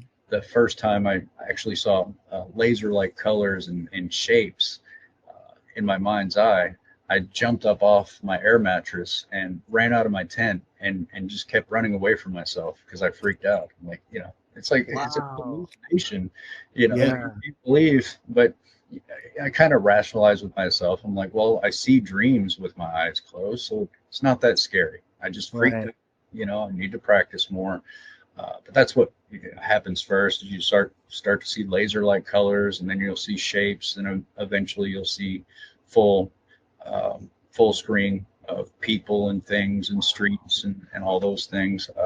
So people ask me if I know how to remote view, and I'm like, yeah, but not the way you think, not the military style. I've never been involved with anything military, and after what happened to me and the kids, I never will be involved with anything. Good call. Yeah, they really turned their backs on us. They had Black Hawk helicopters taking pictures of us. That's a gun camera, by the way, aimed at my children. Those things never leave the ground without live munitions, if you know anything about Black Hawk. So I had a live 50 millimeter aimed at my kids so they can take pictures of my family out in my driveway. I've got bigger helicopters just circling the property all day. In the beginning, I actually brewed coffee because I've watched movies before, right? I brewed coffee so the military can show up. We can get some answers, Right. They're going to set up a center in your house and but start studying this stuff. Yeah. Instead, they put a lieutenant colonel in the nearest hotel to my apartment to stalk me and the children, take pictures, right? And happy accident. My neighbor Debbie works at that hotel, so she went into his room to change out the soaps and the sheets and all that stuff. And she's seeing developed pictures of me and the kids all over the bed. Happy accident. My neighbor Debbie works at that hotel, so she went into his room to change out the soaps and the sheets and all that stuff. And she's seeing developed pictures of me and the kids all over the bed. A ledger on the nightstand. Yeah, this is how we caught him. Yeah, this is how we caught him. My first thought, because there was a ledger on the nightstand talking about everything that we did, and the way we caught him is Debbie calls me up. She said, Eric, there's a man in this room and he's stalking your family big time. You got pictures of you at Walmart, in the swimming pool with the kids, fishing with the family. Like, she said, this is creepy, And I said, Debbie, hang up the phone, call, go to the office, get that man's name, and call me back right now. Because I'm thinking I have two teenage daughters, and I have a 12-gauge shotgun. My first thought is creep, right? So she calls me back. She said his name is Lieutenant Colonel Dallas C. Wood. Whoops, I just said his name. We can edit that out if we need to. No, that's fine. That's fine. It's okay. But so Bear, my lead investigator, he gets 5 people with the same name, gets their picture, and he said, Debbie, whichever man this is, you pick him out by his face. So it's kind of like a police lineup, but digitally. And she picked out the lieutenant colonel from the Pentagon in foreign relations and foreign technology. So he got caught red-handed. Wow. Yeah. And that's, we had his name, so we kind of dug around, see who he was messing with, and that's how we kind of stumbled onto the aviary group and the Aquarius and all that stuff. But yeah, I mean, I actually debuted my film. It's not completely out yet, but we debuted in Palm Springs, and a lot of hugs, a lot of high fives on the way out of the room. A constitutional lawyer stopped me at the door, and he said, I'd like to talk to you. And that one of the first things that came out of his mouth, he said, I don't know how much information you have in your personal case. He said, but this movie alone is enough to sue the United States government. And Harvard constitutional lawyer. And, it's not Garry, not the one you're thinking of. I dealt with, met Garry she had a long time ago. But this is another constitutional lawyer that I didn't know. He Wow. went to his first UFO conference because he wasn't sure if this stuff was real or not. And, Yeah. happened to see the movie and said, man, you could sue the United States government for this. And, it's all been constitutionally illegal. I've suffered a lot. I've paid taxes my whole life, work overtime, Oh, they're spying on you. That's Yeah, I've been a insane. law-abiding citizen my entire life. I think I got a parking ticket in 2000. It's Yeah. a real career criminal. Yeah. They caught the tater. That's insane. That's Yeah. insane, buddy. It's So you're at not this I'll go ahead, I'm sorry. I was just saying it's crazy what a person can actually get used to. Yeah. I know when we were first talking, I was like super glad to hear that the kids have, grown and kind of move on. They don't have to deal with this nuttiness anymore. I mean, have they they're not getting any shit in their lives now, are they? Well, I adopted 3. So 3 of them are not the same genetic code. Unfortunately, my biological son does have experiences as an adult. Yeah. The good thing for him is when you're young, your brain is so malleable that you can immediately accept this. But I was 34. My stuff was set in stone. Yeah. There was no way. I wish I'd have grown up knowing, or at least believing, Right. Just no. And that's all that was. Just wasn't even on your mind. Yeah. Yeah, there are some traumas that they deal with from time to time. Naturally, a lot happened to us, a lot. And so there's not a lot of struggle with them. Yeah. But with my son, every once in a while, he'll have an occurrence that really bothers him. And of course, being dad, it really bothers me. Oh, yeah. He was with a girl for about 4 years, really pretty girl, smart. Mm-hmm. I think she was going to go places. They were such a cute couple. And one day he started to feel like the occurrence was going to happen. So he said, hey, sweetie, come lay in the grass with me over here. I want to show you about the family secret, And she said, sure. So she laid in the grass with him and they talked for a little while until he felt it coming really close. And he said, see that tree over there? He said, you're going to see something come up over that tree. That's what I want to show you. And she said, huh? He's a very brilliant kid. I made sure his education was way up there because I never really had a chance at education. Self-educated now, and I work with PhD. So, yeah, right. If I wasn't a weirdo, I don't think they'd like me. But but this object comes up over the trees, hovers over them for a couple of minutes, and then kind of slowly drifts off. And she is in disapproval. She's like, I don't know who you are, what kind of magic that was, but I don't want anything to do with you. So it broke his heart. He doesn't date. I just recently joined the Army, and I'm hoping that his base doesn't get the activity, Yeah. Well, that's the route I went, was the Army, and some of the best friends I met in my life were there. So whatever goes down, I'm sure he'll be supported, and at least by his comrades there for sure. Oh yeah, he's loved where he's at. Yeah, big time. Yeah, that's awesome. So so you're at this tree at Skinwalker. You've already pointed out the vortex. You're at the tree. You're in an instant meditation. What happens at that point? Almost immediately, I felt something pulling me toward remote viewing, and I've never had that sensation before. I know the difference between meditation and remote viewing, and for me personally, they're 2 separate things. Okay. You slide into that one or slide into that one, and remote viewing is kind of like a fun thing. If I ever have a oversized lunch, I'll just kind of lay down and digest it away and go into remote viewing, just look at things, Wow. which is kind of fun. Yeah, I would imagine. Yeah, and so meditation is nothingness. It's absolute nothingness that leads into everythingness. So it's Right. two different things for me. Yeah. And to immediately go into meditation and then pulled into remote viewing, it jolted me. I jumped to my feet. I'm like, what the hell was that? But something intelligent was trying to show me something. Okay. And so I'm thinking, and of course, after that, I go to Phoenix and do the Dr. Michael Masters incident and everything like that. Right. Brain was Right. still on fire.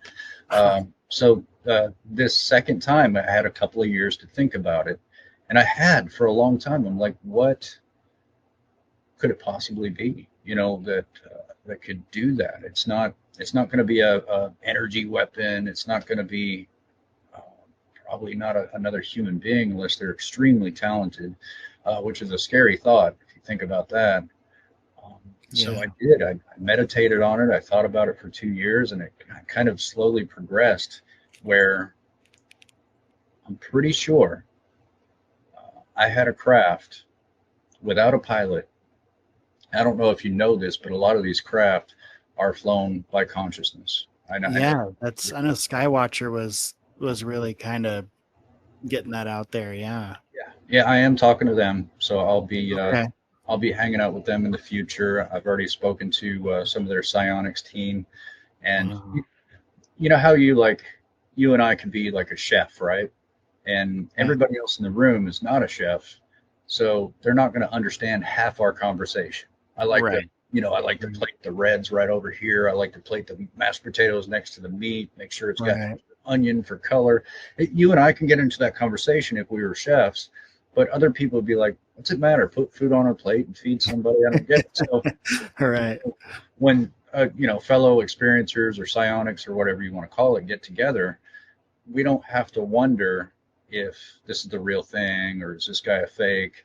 Right off the bat, we get into these deep conversations about what it's like, and finishing their sentences and all that stuff. So right off the bat, they knew.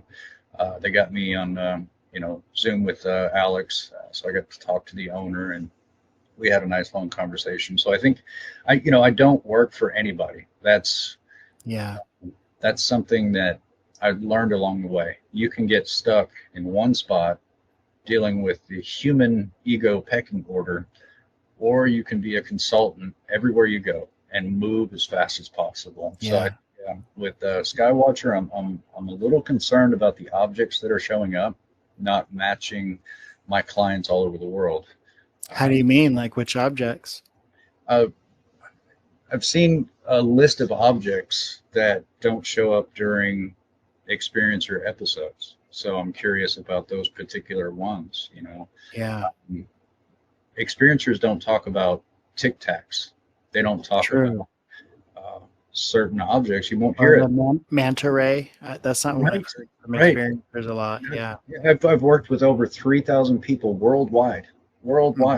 Nobody's brought up these objects. So I am curious about that. It might be an extension in this subject that I haven't came across yet and get into. So naturally, I'll want to by the end of the summer, because they do fly to remote desert locations. Yeah. I just got back from Space Wolf for the second time, and 116 degrees, no shade. Oh my God. I don't know how y'all did that. Yeah, it's not easy. It's work, but yeah, I'm definitely curious and do have the opportunity to look into that with some really great people. I mean, I've heard some really paranoid people go after Skywatcher. I'm sure someone will try to infiltrate it if they haven't already. I mean that's just part of the game, right? It seems like that's if you're waking gonna get up in this, yeah, there's gonna be detractors and there's gonna be bad actors. Yeah, and that's just how it works. But as genuine as those people are, their intentions are correct, And I've gotten that vibe from them, like from day one. People make fun of that Jake Barber story where he talks about the very real emotional experience he had when he picked up that craft, and I'm Yeah. like, why are you poking fun of that? That clearly like impacted this dude in a major way and like changed his whole life direction. Yeah. Um, I I haven't don't think met that's Jake. a silly thing. Yeah, I You haven't know? met Jake yet. I do want to, and I've heard some stories, so Yeah. I'm already fond of the guy. I really am. Yeah. Yeah. He seems super cool.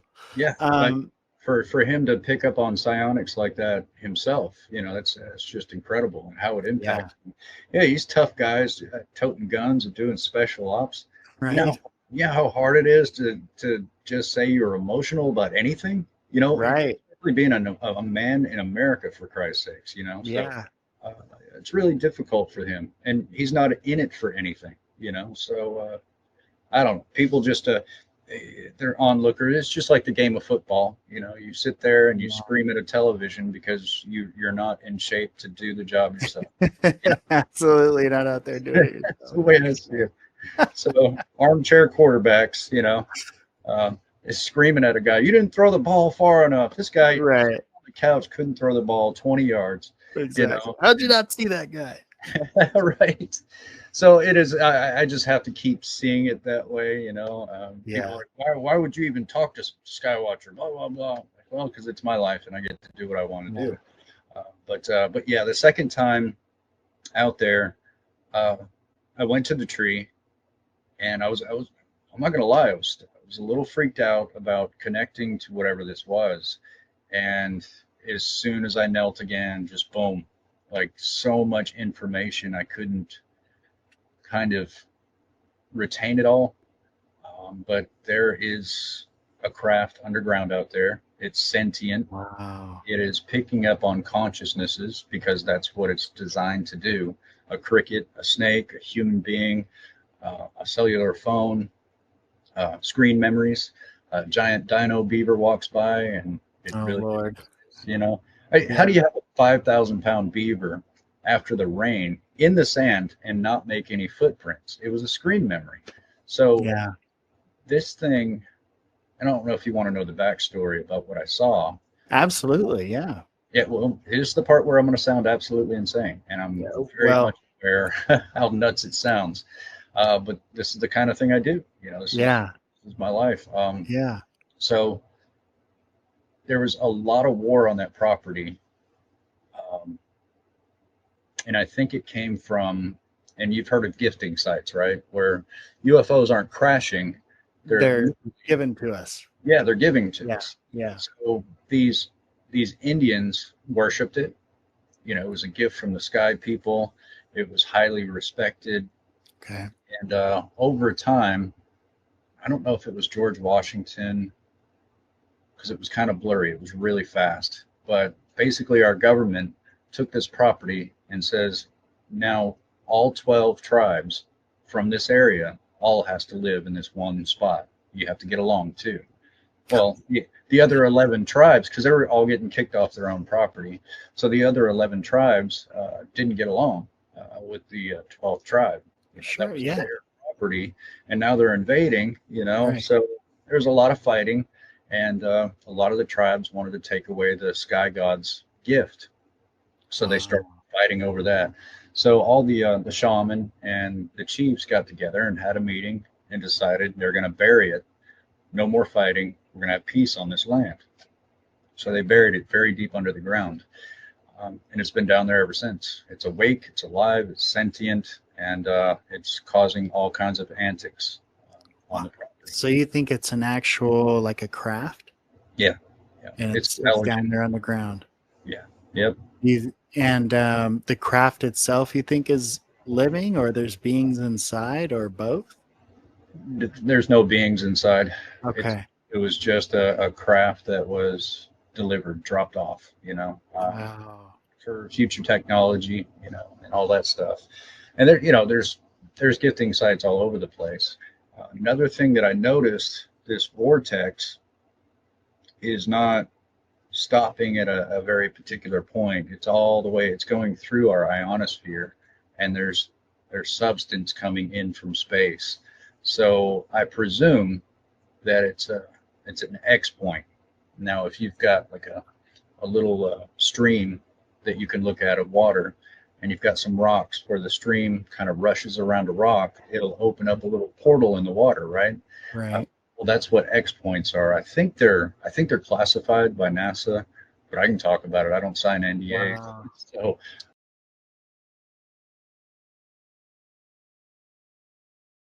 but basically, a certain type of the sun's radiation intermingles with their ionosphere, and in certain areas, these X points open up.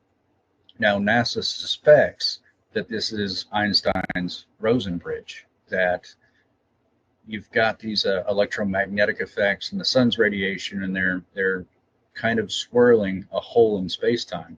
Which, I mean, if you go back to Rosen and Einstein, you could see all the math, and they believe Yeah. it's absolutely plausible and possible. But now we know that they open, but how do we mathematically calculate when and where they're going to open, so we can kind of send a probe in there to see if it goes anywhere or if our machines just dissipate and fall apart. So that's going to be a pretty interesting in the future once we figure out, how this natural thing works. It's postulated that the only way you can have another side to these wormholes is if you have sun radiation next to an ionosphere that's very similar to Earth. Otherwise, there wouldn't be another side to these wormholes. Huh. So this is what I'm looking at, and all of it absolutely sounds nuts. But if you deal with the scientists that spend a lot of time on that property, it's not going to sound nuts to them because they've dealt with so much of this. Right. DOD's been out there since 1962, and Right. they pretend they just got there a few years ago. Bull crap. They've been out there for a while. Oh yeah, I mean, speaking Dino Beaver, I mean, Green Street just got teeth. Like they've been out there since at least the 80s, and Yeah. that, it's documented. We know before then. So Yeah, it's a long time. So I wow. kind of got this little bit of a backstory. I probably didn't get all the information I wanted to get.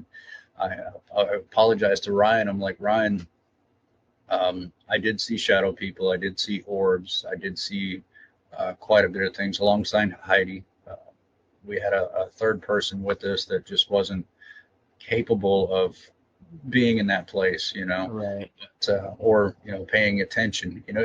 I describe it this way: if you're from the South and you get a buddy from New York City, and they come down and you want to take them deer hunting, right? Mm-hmm. Mm-hmm. They're going to be stomping through the woods. They're going to Out of their element. they're probably going to put on cologne before they go, and the deer are going to smell Right. miles away. They're just like, they're not even in the right headspace to go deer hunting at all. You might as Right. well trap a deer and let him shoot it, because nothing's going to happen. Right. I'll see 50 deer. He will probably see 2, because of the learning I've had. It's kind of the same way. Right. But yeah, I let Ryan know about all the little things we saw. I had a RAM pod. Heidi had a RAM pod, and this thing was picking up an intelligible signal, and I have no idea where this signal came from. Wow. We had all kinds of stuff go down. But after I told Ryan about all these things, gave him pictures and videos, he had cameras all over the place on his property anyway, so he's watching stuff happen too, which is pretty cool. And so then I had to sit down and say, now you want me to tell you what I observed, really, on your property. Right. Ryan, I'm sorry, but this is what's going on. And he goes, yeah, I thought it was something like that. I'm like, Brian, come on, he just been there so I'm not even surprised at all. Yeah. So it was kind of a blind study for me to show up. And then I didn't want to tell anybody because I know how crazy it sounds, but I was asked to do this. So I'm just going to lay it out there, And they're so, anytime, at least on the Skinwalker Ranch show, they talk about digging. It's like, don't dig. It does not want you to do it. What you need to do is get 10 or 20 experiencers out there, have them meditate, calm their minds, and really connect to this thing, and then dig. Figure out what's going keep on. This thing busy. Keep it thinking that it's connected to something. It won't do anything if it's connected. It's ready for your orders, your thoughts. It's ready for you. It's what it was built for. But without a pilot, you're not going to get near this thing. You're Yeah. not. So you need psionics out there in order to dig. Otherwise, it's going to cause a lot of trouble. And most Got of it's any? electromagnetic, and that's dangerous radiation that could really harm your body. Oh yeah. So you And don't. that's what I think what Dr. Nolan gets into a lot is the Yeah. damage that's actually been done to real, veterans and stuff by these craft and whatnot. I wear glasses because my eyes were burned, Right. In your experience. Yeah. I had 20/20 vision before that craft knocked me down. And right after that, just blurry. And I thought it would come back, like a welder's flash or something, but it was permanent. It was literally permanent. And because electromagnetic fields push and pull on your eyeballs at the same time, reading glasses let me see far away and up close. And Right. Optometrists are like, how rare that is? They never see it. Like, there's got to be a polarity, a little bit of difference, but there's not. So they check my eyes and they're like, yeah, you got the right glasses, So, hey, they're cheaper too, Yeah. Yeah. Well, there you go. Now, what's this? We had the Space Wolf Skinwalker stuff. We mentioned another property you're thinking about investigating. Do you want to talk about that? Ryan's property is not the only property I've been asked to go out and survey. I always tell the property owners, don't tell me anything. If there's a link or something online, don't send it to me. Right. You want to go on there blind, basically. Blind. Yeah. But no, we're going, I think, next month, which is going to be hard for me. We're going to Octagon Hall, and my lead investigator ran that place. It's a museum from a long time ago, and that's where he literally trained me in everything. Wow. And so definitely second home for me, but it's also where I kind of was torn away from a regular life and kind of built to be who I am. He taught me everything he knew. The Night Stalkers, they taught me everything they knew about certain things. The Monroe Institute, different meditations. So, it was a cesspool of learning for me.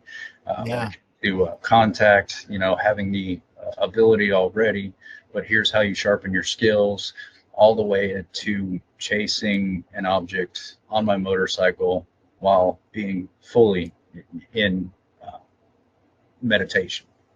I can almost see everything with my peripherals, but everything is gone right here. So that was a little practice, and it got kind of cool, but it was hard in the beginning, but after a while you kind of find your own skin. You feel like you're just ripped out of your simple life, and you're always trying to get back to that. And it would take years to just face that and go, you know what, it's over. I can't ever be that person again. I can't ever be that small again. I'll never fit into that tiny box again. And it's heartbreaking. It's the very fabric of everything that you've ever known and that you call self. It's hard to say goodbye to. It's hard to walk away from, but eventually you have to, or you're going to live in self-torture forever. So yeah, it is hard because that place is a reminder of that. The fact that it's probably one of the scariest places on earth to go doesn't bother me. What makes it scary, do you think? Just the energy there? The hall? Yeah. Everything paranormal you could possibly imagine has happened on that property. It's about 300 acres. It was in the Revolutionary War. At least 3,000 people were slaughtered on the property. Oh, boy. At one point in time, the house was used as a hospital because the war was happening right outside. So there were severed limbs, putting guts back into men's stomachs, hiding places in the wall where, people were hiding from their adversaries, and they'd end up dying inside the wall, and they'll find the skeleton later on. Oh, God. A lot of things went on that property. The natural electromagnetic fields are actually stronger than Skinwalker Ranch. I can say that beyond any equivocation right now. I can feel it much more there. So it's not just Skinwalker Ranch, but there's other properties with this anomaly as well. Do you have a like a goal there, or is it just trying to find as much data as you can? Like, are you going there trying to, I don't know, make it easier for people to cope with the energy around there? Or are you going on just kind of a learning quest? I'm actually gonna start film number 2 with Heidi, and I'm not sure if UFO Garage, because it was so taxing on their home life and their careers, their children, their wives, you know, and then you have this side project that is a lot of work. So I think they want to. And this is a part 2 you had the first film Experiencer, and so this would be part 2 to that. Yeah. Okay. I think, you know, the first one is a bit of an introduction, and I could leave it at that and just not mess with it anymore. But I think people are going to want more. yeah, and Yeah. I thought the best way to show people what happened to me, and I always want these films or any of my efforts not to be about me. It's about all of us, you know. Right. I could have chased after special me a long time ago, and I don't like it. I Well, don't like. who knows where you'd be now, you know? Yeah. Oh God, I'd be Corey Good or something. I don't know. You know, gosh. you know. I mean, heck no. I mean, a lot of stuff I don't. That's a name you can say. I just instantly laugh. Yeah. Oh, I had a friend of mine. I think it was like 2017, 2018. Yeah. My buddy goes, "You got to come over and watch this guy on YouTube. You guys got to meet. He's so legit. Oh my God." So legit.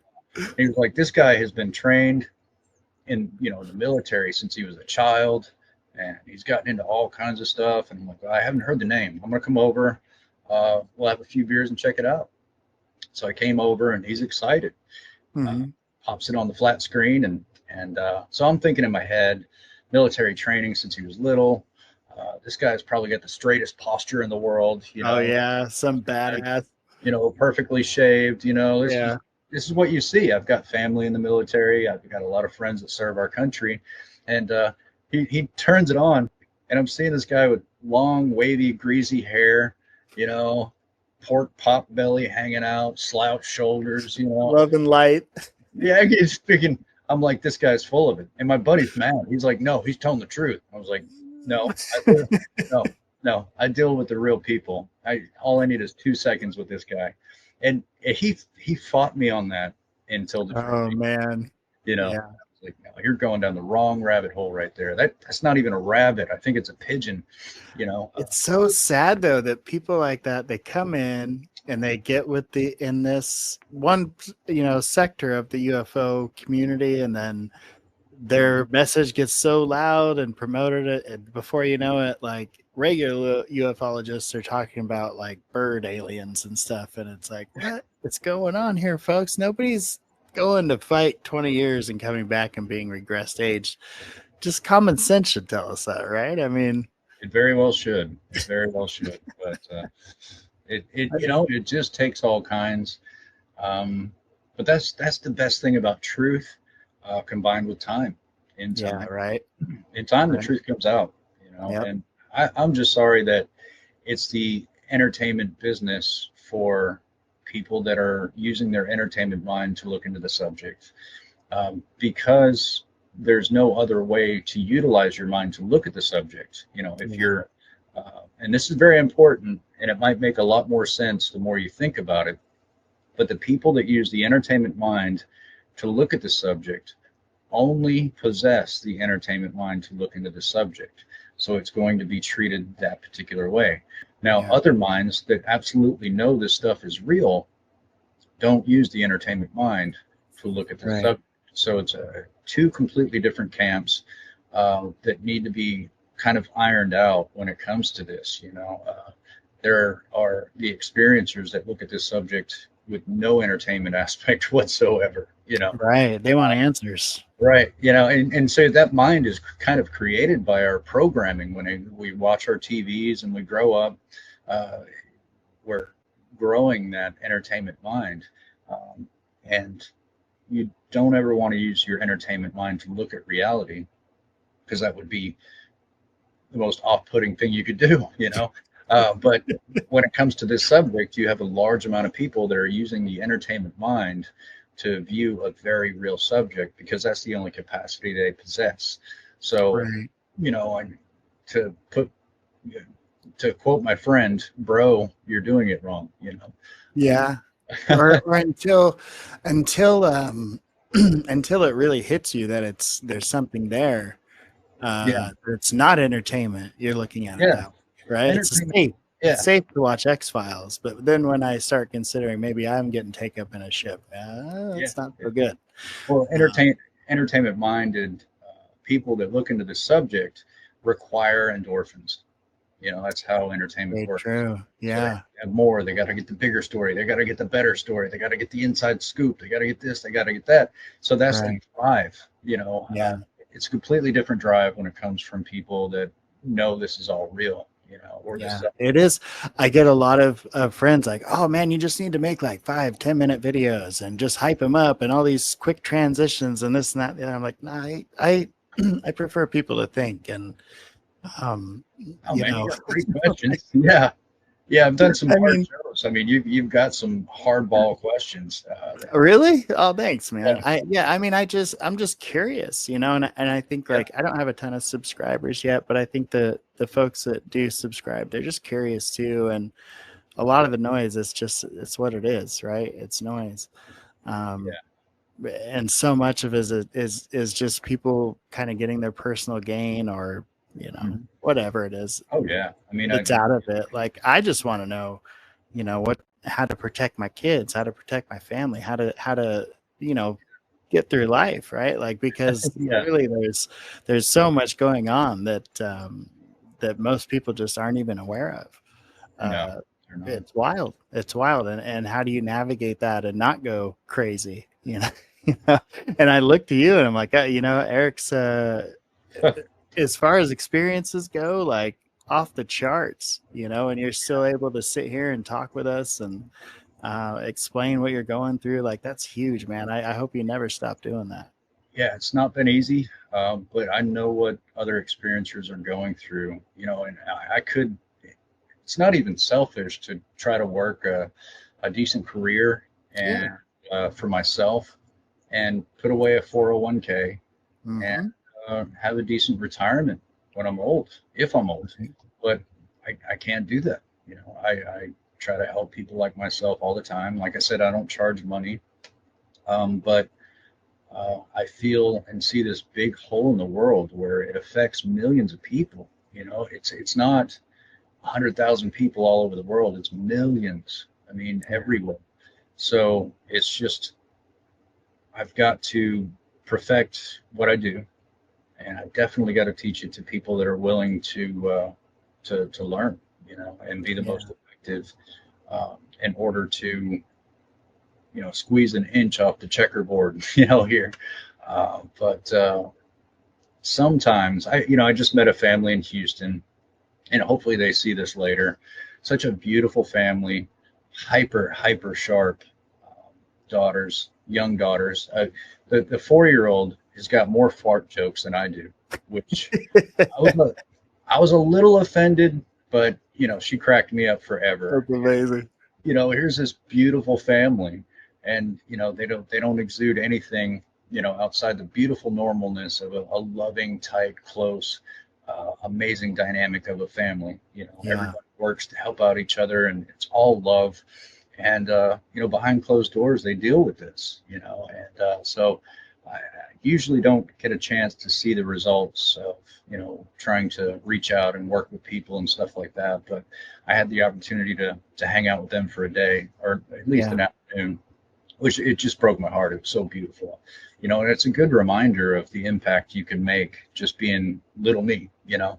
Absolutely. It gives you keep you going. When you come across situations like that, what are some of the first things you like? You're dealing with somebody probably in shock from time to time. How do you deal with that? Like, what are some of the first things you tell them to kind of get them to calm down?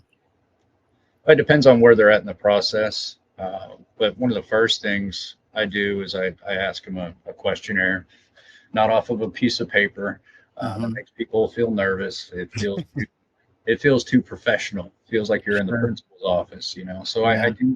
I ask them questions that only another experiencer could ask them, and it makes a really deep impact. Like, oh my God, how did you know that? You know. Right.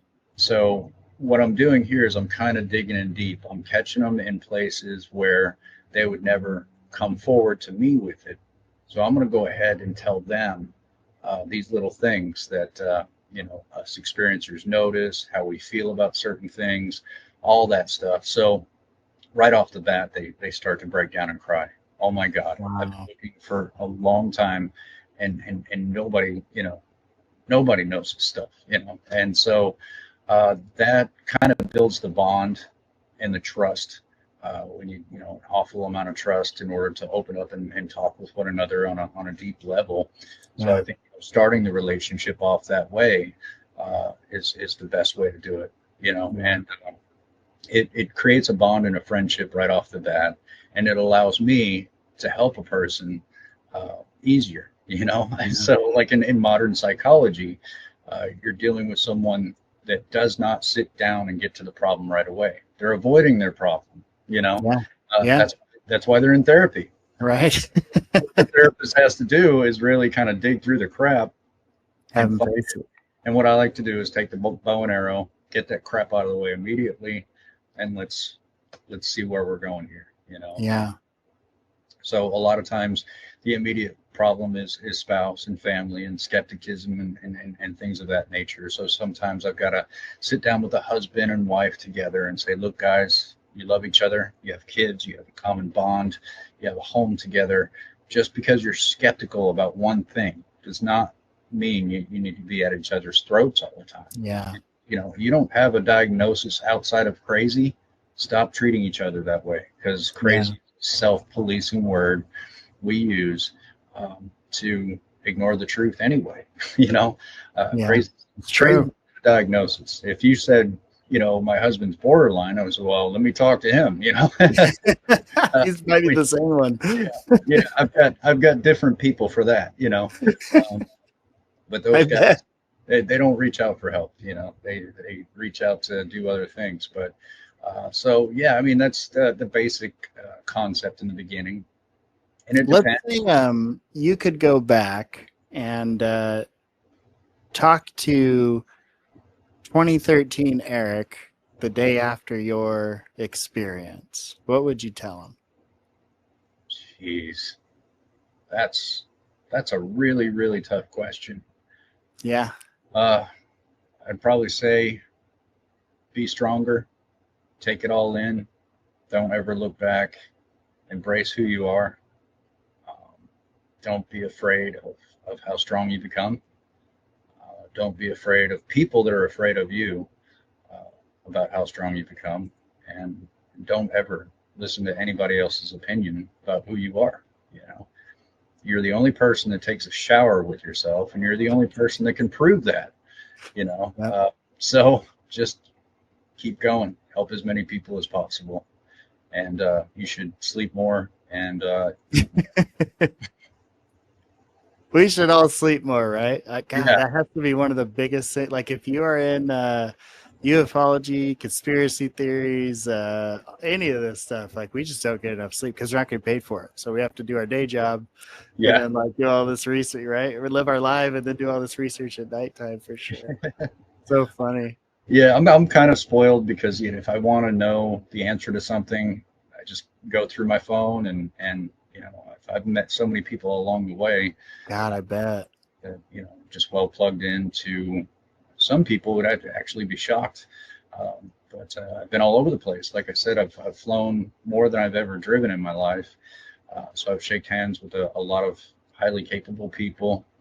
I do stay away from counterintelligence, even if they want to give me information. How do you spot them out? Like that's been the thing because I'm new to the whole X thing, and like the spaces stuff, and like, how do you know who's? Well, the major guys, I know what they like to have for lunch. I know where they golf. I know where they live. Wow. Everything about them. The very beginning of time. The words were muttered, "Know thy enemy." And, so you know, my lead investigator kind of gave me a list of people definitely to stay away from at all costs. And of course, you can just kind of see all the people branch out for them and who they're involved in and stuff like that. Twitter, I just look at it as a lot of those people should be on meds and they're not. You know? I mean, you know, a lot of people are like, this guy must be counterintelligence. I was like, Right. It doesn't have the proper IQ to be involved in counterintelligence. It's Right. just another person trying to get attention using a hedonistic id of an avatar to Right. absorb some sort of edible conflict in their life that they can't seem to achieve and surpass their own limitations. Yeah. So everybody else has to pay for that, you know, and I think that requires therapy. And, you know, when you pull up an avatar screen, you never know who you're going to be dealing with. You know? Yeah. Yeah. But yeah, there's a lot of that there. And, you know, that is mental illness creating another ego on a different platform in which they can act out their fantasies And get followers. yeah. So, but on top of that, I've met some great people on there. I have, right? I would have never been able to connect with you without that app. 100%. I've wanted to throw it away so many times, but there's too many experiencers kind of jumping in there. Actually, right now, and I think this is the first show I've mentioned it on, but Heidi and I are building a social network from the ground up. Hell yeah. No, I have not heard of this. So we didn't even talk about this. Yep, we're just in the beginning stages. Okay. Instead of having like groups of 500 experiencers in different places and trying to work with all of them, I think we'll put tens of thousands of people all in one spot. Of course, I've got a lot of counselors that are experiencers. That's fantastic, man. Mental health professionals, psychiatrists that are experiencers, people that do hypnoregression. Dr. Stephen Colburn will, you know, cover all the implant information and stuff like that. We can run conferences every month, put out loads of information because, you know, experiencers are like,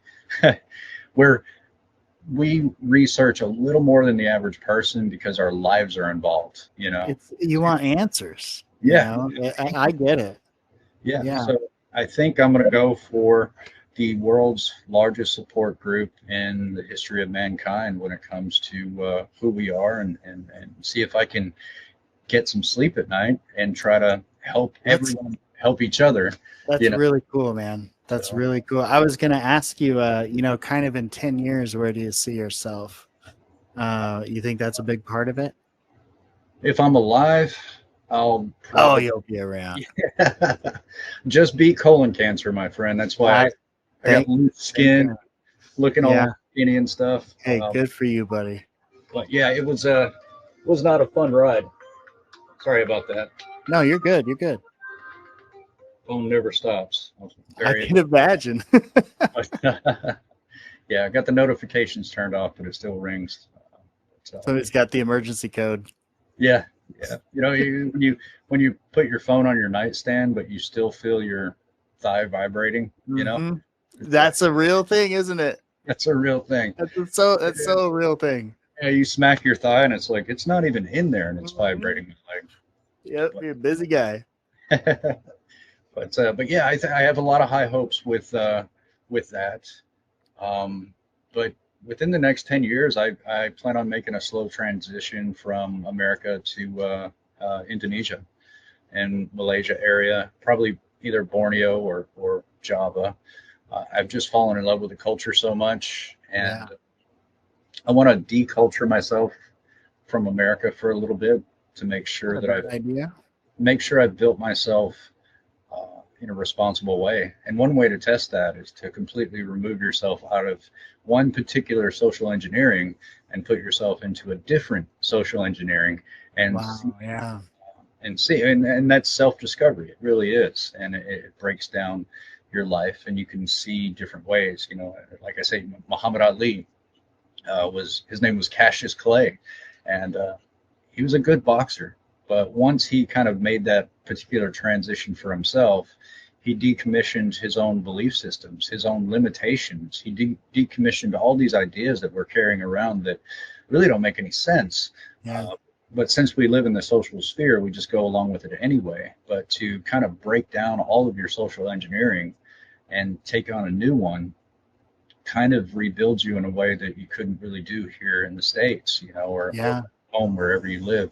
So I love the fishing village my master's from. I love a lot of people there. I'd love to spend time with them in person instead of just over the phone. Yeah. Try that out for a while. I may not be gone forever. I mean, America's my home. I love my country, even though my country turned their back on myself, my family, and not. I think a lot of us, buddy. Yeah.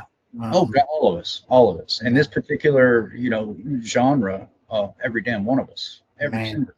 I mean, even whether you supported the current folks in power or not, like both sides are feeling really let down right now. It's wild. Yeah, that's the thing. I've literally been on the phone with a professor more than once, where the DoD walks into a Harvard classroom or another university, and they say, everything you're working on right now, we're commandeering. Everybody gets an NDA. If you violate your NDA, you go directly to prison. You do not get a judge, a jury, none of that. So everything that you're working on belongs to the United States government. And they commandeer what these children are working on, these brilliant children. So the DoD gets all the technology first. They pick to steal from people, and then we get the leftovers. That's very familiar to what Amy Eskridge had to say about NASA. Yeah. I don't know if you're familiar with her at all, but I am. Yeah, that's what she said, is like your proposals to NASA, that's where your innovations go to die, because they don't approve any of them, even though they could work the very first time they start up, and then they end up on some trash heap, and some metal scrappers bidding on it for exchange on metal. Like it makes you wonder, what the hell are they scared of? What are they afraid we're going to plug into? Right.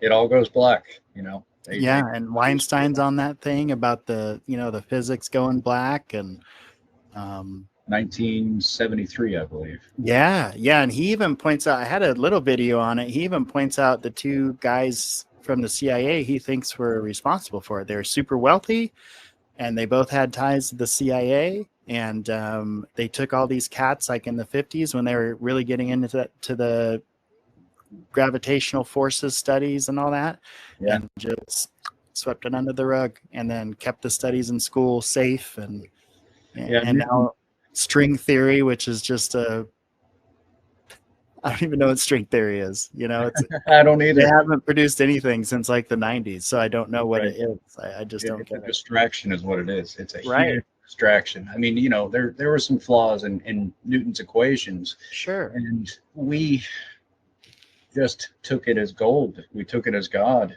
and ran with it. But I think it was Skunkworks with Ben Rich where they discovered 1952.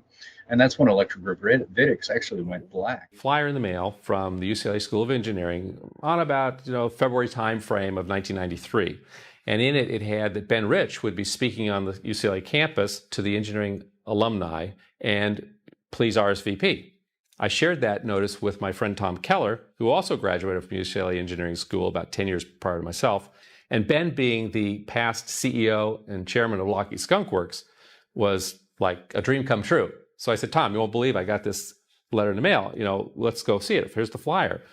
But we showed up. It was in the Alumni Center, and about 200 engineers were there, a polite little buffet, and we sat down for a presentation where Ben took us through his 40 years at Lockheed Skunkworks.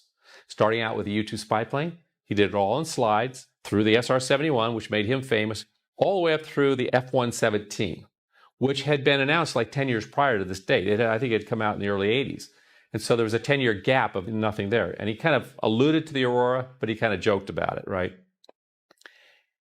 But when he finished his talk, there was a slide of a black disc zipping off into outer space. And he ended the talk with these words: "We now have the technology to take ET home." And the entire place busted up laughing. And Tom and I are looking at each other thinking, don't they understand what this man just said? about 25 of us ran up to see Ben, right? As normal speakers, you have people gather around the speaker at the end. And we started asking questions, polite questions at first, but then finally some lady said, tell us about this technology that goes to the stars. But he said, let me ask you something. He says, do you think it's possible to travel to the stars? And the engineer took like 3 steps back, like, why are you asking me this question? And he said, well, yeah, just take a long time to get there. Ben Rich said, no, it won't. There's an error in the equations. And we figured out what it was. And we now know how to do it. But then he abruptly looks at his watch and said, I've got to go. And he starts walking out of the thing. And I start following him out to his car. And I said, Mr. Rich. And he turns around and looks at me like, who are you? And I said, hi, I'm Jan Harzan. I said, I'm alumni. I really appreciate your talk. You did a great job. I said, you said some very interesting things. I said, I've always had a fascination with propulsion systems. I said, can you tell me anything about how this propulsion system works that goes to the stars? He said, well, let me ask you a question. How does ESP work? Pulled the first thing that came into my mind. I said, I don't know.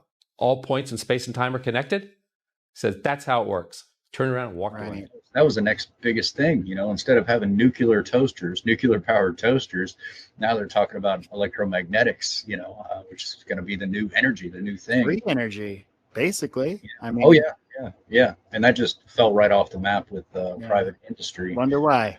But if you look at it, electromagnetics has 23 to 24 laws, depending on how you look at it. Okay.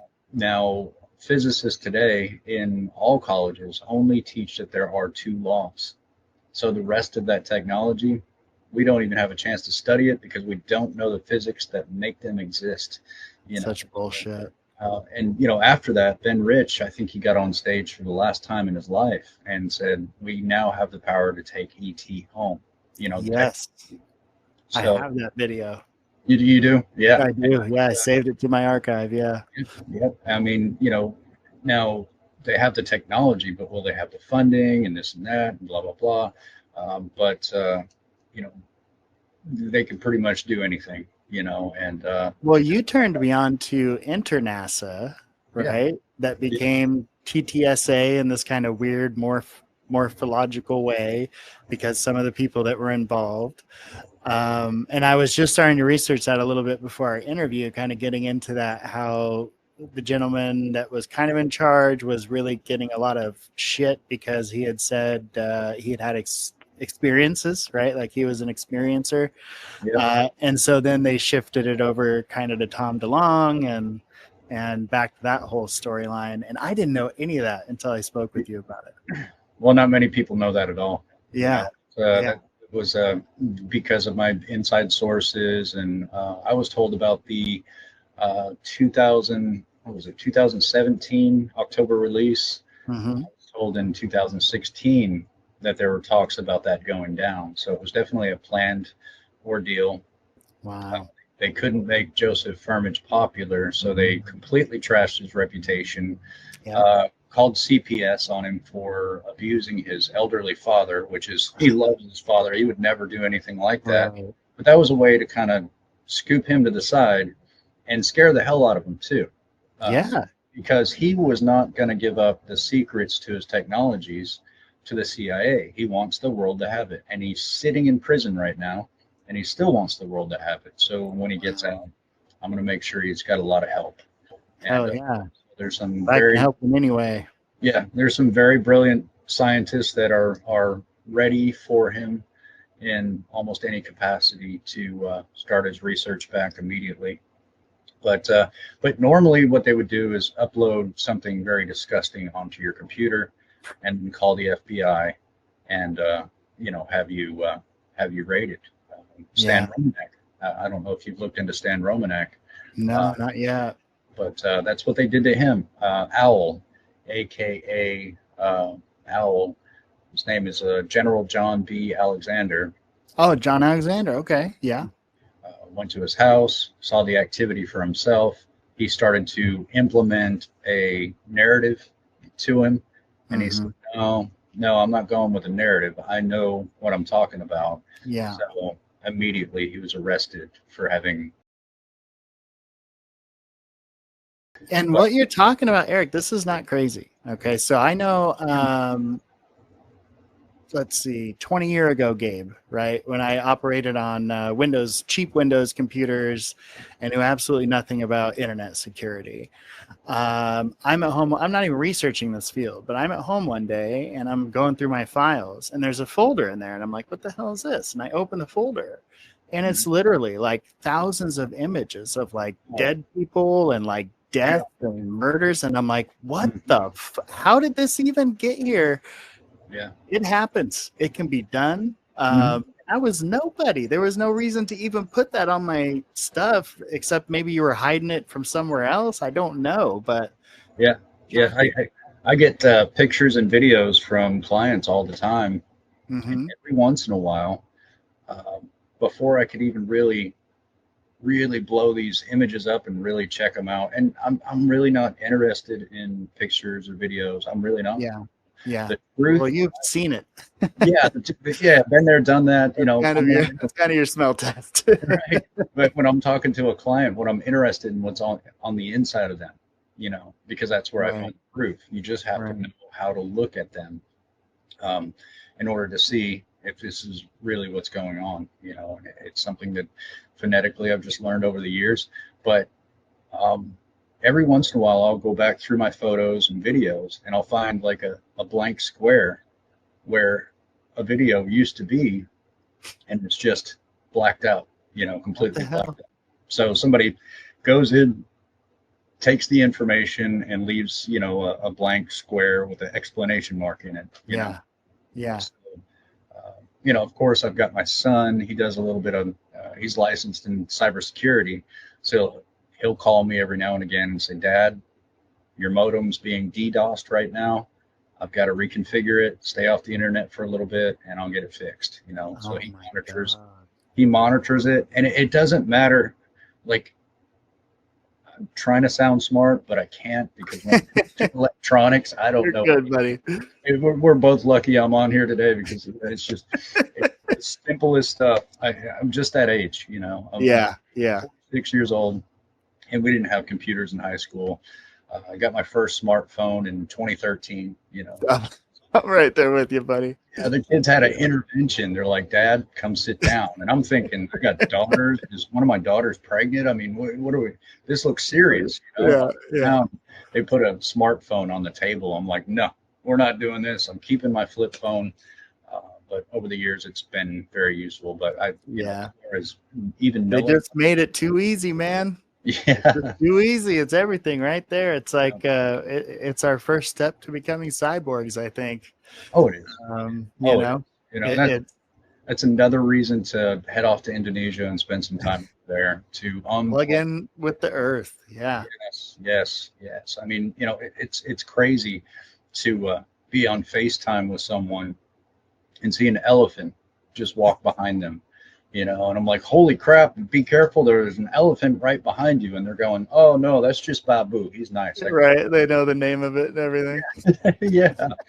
They grew up together. You know, it's just the elephant in the backyard. You don't have one, you know, it's like, that's strange. You've been with me for a while, and I'm gonna make you watch this this rendition here. I made this. Let me see if I can pull it. I didn't get to see it beforehand. Can you see this? That picture on the screen? Is that Dan Burrish? That is Dan Burrish. So I made a video like the Dan Burrish story I just find fascinating. But it kind of tying Mike Masters' story, how that could plug some holes in Dan Burrish's story, or at least maybe give it more credence. So I had not research yourself or Heidi at all at this point. In fact, my branding back then was under Living Umpqua, because I was still doing like local news updates that nobody cares about. So this is the Masters story. I edit it with some cartoons of you and Heidi. I'd love to know what you think. But let me know if you can hear it okay. Yeah. I was done skis with all this. Can you hear that? I was ready to jet. I was traveling a lot. Yeah. I was, doing too much. And the stress of not just that, but the existential questions. So I go down there, I give my talk, met this really interesting individual the PhD who flew out to meet me to talk about his crazy ass experiences that he's been having, where he interacts with these beings who have indicated to him that they are from the future. And that they told him they're from the future. Have they like said that? They've articulated. A lot of people have. Yep. So I go to this conference, give my talk, meet with this guy who had his life saved by future humans, and then for some reason took like a 3-hour nap. I never take naps. I was one of the speakers at this thing. Go to this Halloween party downstairs because it was right before Halloween in 2022. I'm out of money, and one of the participants, she runs audio video, name's Heidi, is like, hey, I have a key to the VIP room. We'll go up and get some beers, bring them back down. And at this point, it's now clear to me that Heidi wasn't necessarily Heidi. She wasn't the one saying that or the one doing this, because we went up to this room, get the beers, shoved a couple in my pockets for my friends downstairs, and then I wasn't allowed to leave. My friend Eric wants to talk to you. I'm like, who the hell is Eric? She's like, oh, don't worry, you'll like him. And she just kept saying that. I sat down in this chair, and then this Eric guy comes in, pulls up a chair right into me, like, right with his knee in my crotch, like hits my crotch. And his face is right here, complete stranger. This Eric that we had been waiting for, who really wanted to talk to me, who I knew nothing about, and he knew nothing about me. He didn't know who I was. He pulls up this chair right here and says, we know you've been thinking about quitting lately, and we'd really prefer you not do that yet. That we know what you're thinking. We prefer you not do that. I was allowed to ask questions. There was sort of a conversation. Slowly it shifted from being back and forth, vocalized conversation to purely telepathical. Oh, you were going telepathic with him? Yeah. Well, and it happened so organically. I can't even identify the exact point when it happened. But so you could hear his thoughts without his mind. And Heidi's too. At some point, we just stopped using our voices. When they said, we'd really prefer you not quit yet, I'd say, how could you know that? And they said, once you know who we are, you'll know how we know that. And then I thought, future humans, ? But I thought it telepathically, and they answered that before I said it. That they came there to put 3 things in my brain that would be important for some future times. I was made to or allowed to remember things in possibly a pre-incarnate state. Wild. So that's great. Is that your recollection of how it went down? That's really good. I'm shocked by that. Yeah. Dude, I had so much fun with it because the story it's like so crazy when I gotta show Heidi that cartoon.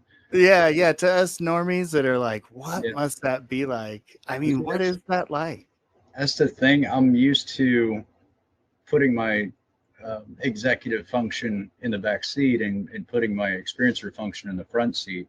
Yeah. And for a lot of us, it's almost like slipping into a dreamlike state. So you may not remember all of it.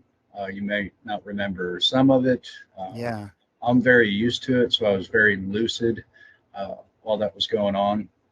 Now, obviously, Heidi slipped in while she was in the room with Mike, and she's got very little memory of trying to detain him, to keep him. Right. And the fact that she was saying, I wanted to meet him, was not true. And Heidi is an extremely honest person.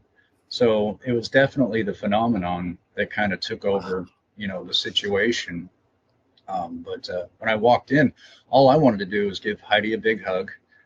We have to spend a lot of time on the phone together, and we don't get a chance, to travel as much as we'd like.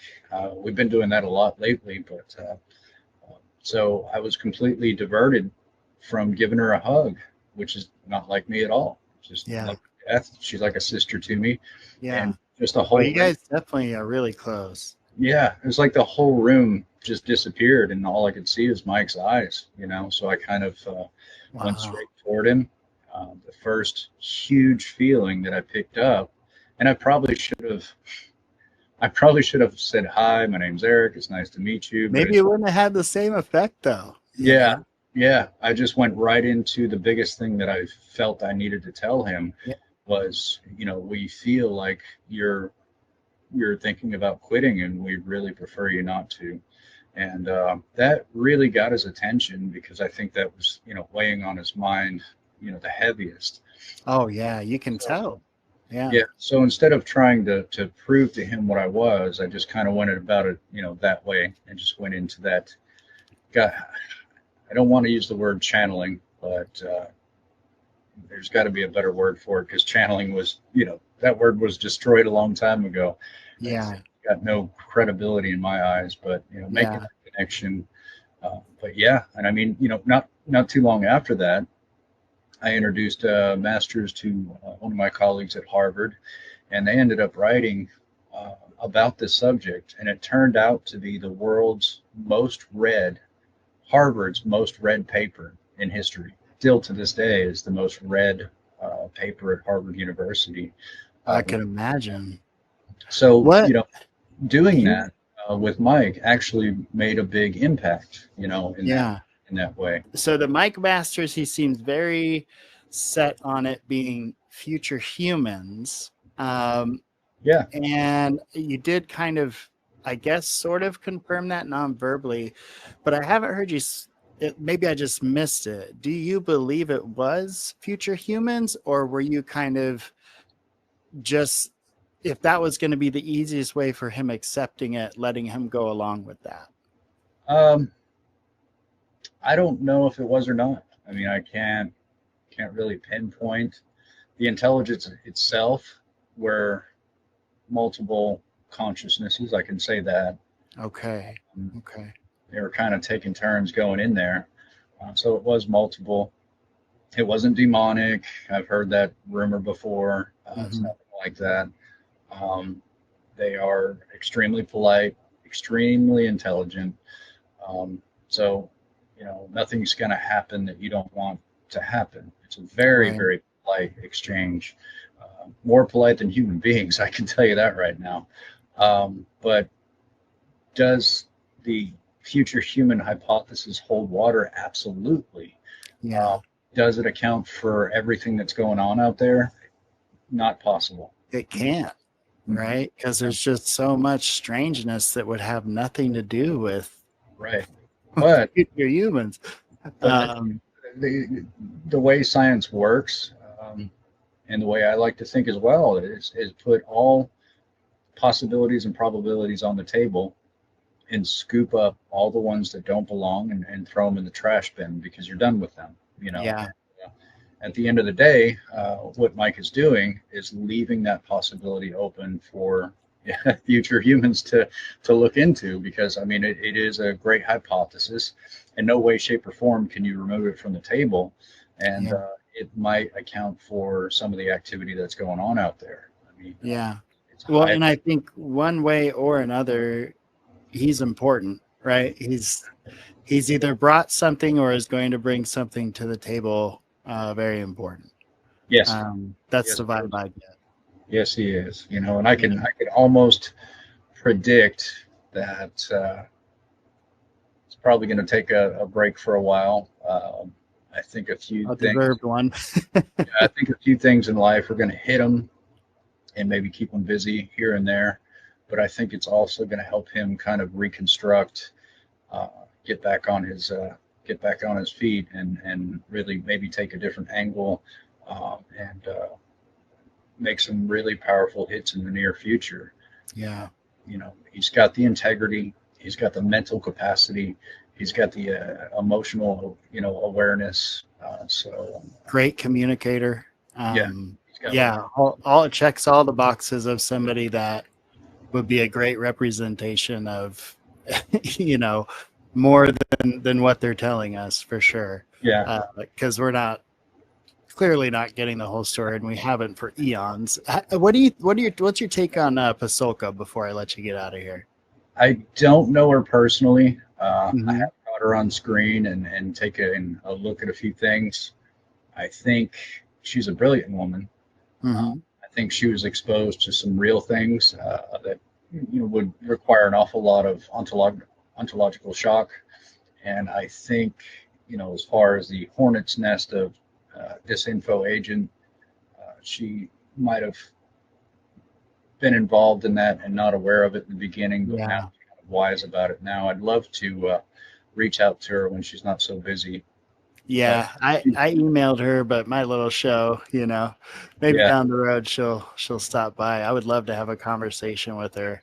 But she definitely has my respect. And to clarify one thing with Mike, he says I got so close to him that my knee was in his crotch. I was really close to him in order for that to really take hold and work. But his crotch was on his leg. So just to clarify that, regards to his wife. But yeah. So what we're saying here is Mike's hung like a horse. Yeah, so. Yeah, right. I'm proud of Mike, proud of Mike. I love it. Okay. So one more thing. I'm sorry. One more thing. You mentioned the demons, the demonic, the angelic thing. It seemed like as soon as it kind of fades out, boom, it comes right back up. Like Ross Coulthart just had a Catholic priest, and it was somebody else on talking about it, how a portion of it could be demonic. And Lou's spoken publicly about the fact that there is a view among some people in the military, particularly in the US Air Force, apparently, a very strong evangelical position from evangelical Christians in the US Air Force, that is very hostile to the idea of engaging with the subject of UAPs, not because it's not real, but because there's a genuine concern that it's demonic, that it's evil. Where do you stand on that? Do you agree with Lou? Well, I don't disagree with Lou. He's a friend, but I don't. I would probably modify that just a little bit. I think that there is a movement in the UFO community that people are opening themselves to demonic suggestion. I know people are doing seances and things to bring these craft down or in or something like that. And to me, it reeks of a demonic suggestion. You open yourself up to that. My dad used to say, if you open yourself up to that, that's when it happens. What's your take on all that? It can be. The training I had at Octagon Hall, we did residentials during the weekend, studied the hall during the week. Naturally, I was skeptical. I'm really hard-nosed skeptic. A lot of people understand that. I don't take in just any information or just believe anything. It's got to be sitting on my face in order for me to, believe it. Yeah. So I learned at the hall there are things like that going on, and I've done residentials where some of the scariest movies are not scary enough, see this kind of thing in real life. It's not my cup of tea. It's not something I do. It's not something I want to be involved in. Yeah. But I was made aware and trained in those areas with the Vatican priest and the whole team. But yeah, some families do suffer from something along those lines. Now, counterintelligence wants to paint that as a whole, and they always want to do that. It's easy. It's edible. Story solved, so people latch onto that really easily, and they know it. Easy to choose a side that way too. Yeah, and most of these guys in counterintelligence are Rosicrucians, and so their belief system is highly in that. But if you break down the Rosicrucian theology, and if you break down the religion itself, it is literally about these special people that have special brains that are able to do things, and that's a part of their religion. And see, they're a part of the cover-up because they want to squander experiencers to utilize them in wartime situations. Right. And that's what it's been about this whole time. That's why experiencers don't even exist in ufology, because when they started studying experiencers back in the 50s, they realized we can use this for war. Whatever. The Russian energy or power. The Russians were using it. The Chinese use it. America used it. Adolf Hitler in Germany, they had it figured out a lot longer than America. Yeah, and the power of NLP, right? Like the power of just persuasion and getting everyone on that same kind of thought process. Like what was it, Goebbels that was always on the radio, just constantly in people's ear. It's like, I saw a thing that was like, you know, the German people weren't like stupid. They weren't below IQ compared to the rest of the country. They just had this guy in their ear constantly and this message constantly. And eventually you just, you buy right into it. And from the most reliable source that I know on this planet, relayed to me that there's facilities all over the world, not just America, that take these people, usually starting from school, gifted and talented. They'll pull you to the side, give you a psychic test. They're allowed to look at you 5th grade and further on. They cannot look at you below the age of 5th grade. You know, the way your mind is you know, growing. And children's brains are kind of malleable, so it's really important to catch them at a young age. And some are actually recruited later on in life to psionics program. They're using the word psionic. God, that was 1970s, 1972. Russia was using the word psionic, and I think that's where Skywatcher had gotten that word. You know, buzzword, whatever. Still means the same thing as an experiencer. We're all well, interesting thing about Skywatcher too is they said they were using the oh gosh, what was it? The whistle, the cow whistle or something. Cow whistle, yeah, that they were using that for years before they had psionic folks out there, and they were still getting activity with just the dog whistle. So it's curious. Like, is it different types of activity you're getting with different, you know, interactions? Well, that's what I want to find out in person. But you know, consciousness frequency is the 2 most important things when it comes to boots on the ground research. You know, that is 2 of the major things to look at. And you know, I said that in 2013, and all these ufologists were shouting, it's about consciousness. They had no idea what I was talking about. They had a new buzzword to throw in the mix because they knew it would be popular, because they knew about my case before anybody else did. And that's just, that's kind of dirty, but that's the kind of one-upmanship you get when you're dealing with ufology. I mean, that's why I want it to be in, you know, academics. But you know, these psionic places, like there's one in Chihuahua, Mexico, and the top level's got nice dormitory foliage outside, you know, nice drinks, free lunch every day. It's a nice place to go train. Once you graduate, you go a level down, and then you get a little bit better at remote viewing and remote sensing and doing all these things. So gradually you ended up on the 3rd floor, the 2nd basement. And there I've heard horror stories where these people are so good at what they do is that they get into meditation and they can reach the singularity, or oh my God, what some people call the Akashic records. And they take notes on you to find out which beer mixed with which wine, mixed with which pill could easily put your brain in that particular state. They want to use LSD or DMT or mushrooms, whatever your particular brain coheses to in order to reach that singularity state. That's the state they try to keep you in all the time. And worse, they have doctors to keep you alive when they utilize your body to do this. If you do survive, and I do hear most people die, but in some,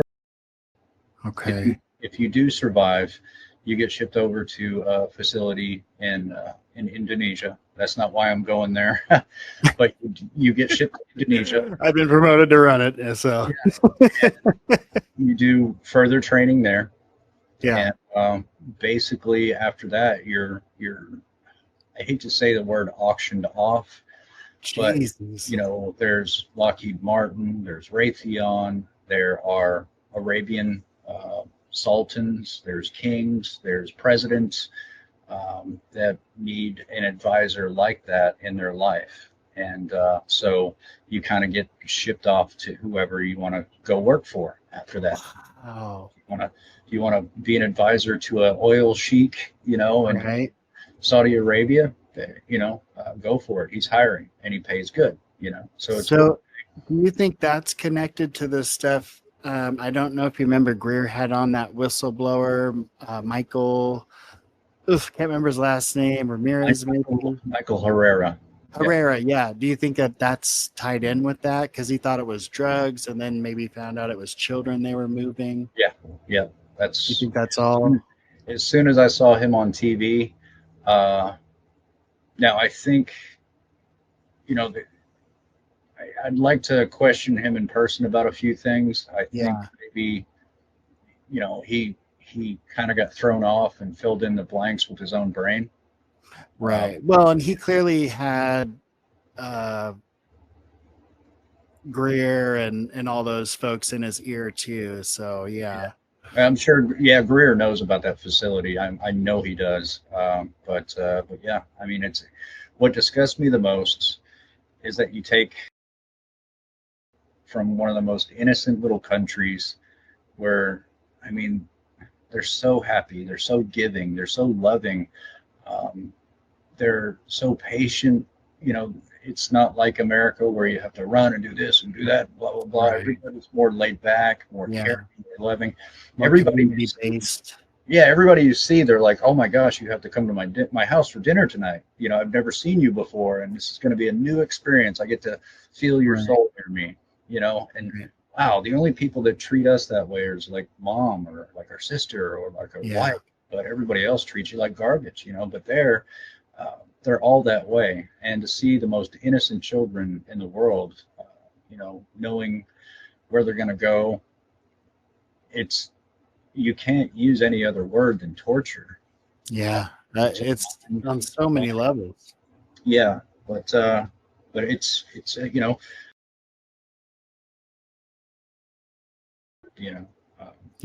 an ivory tusk, but with feelings, and that's what kills me. Leave children out of.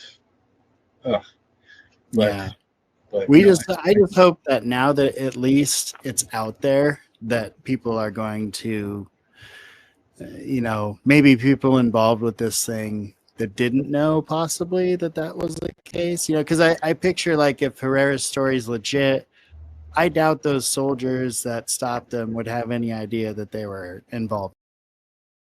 That's probably where they were kept in a bin with no windows, right? Like, but hopefully just that story getting out will ruin someone's day in that field there. You know what I mean? Because it's just so terrible. Yeah, we're the worst part is that experiencers are neurologically based and emotionally based on empathy, and take the most empathic people in the world and torture them for their spiritual abilities to gain that against an enemy. It just. And what are they doing with it? What do you think? I mean, they're just drawing on folks, and that's pretty much it. Well, if you look at human history, the light bulb was invented in the same day with the same design, the two people that didn't even know each other. The jet engine, same design, everything down to a bolt, to the rivet, to the fuel, everything was invented 2 different countries on the same day.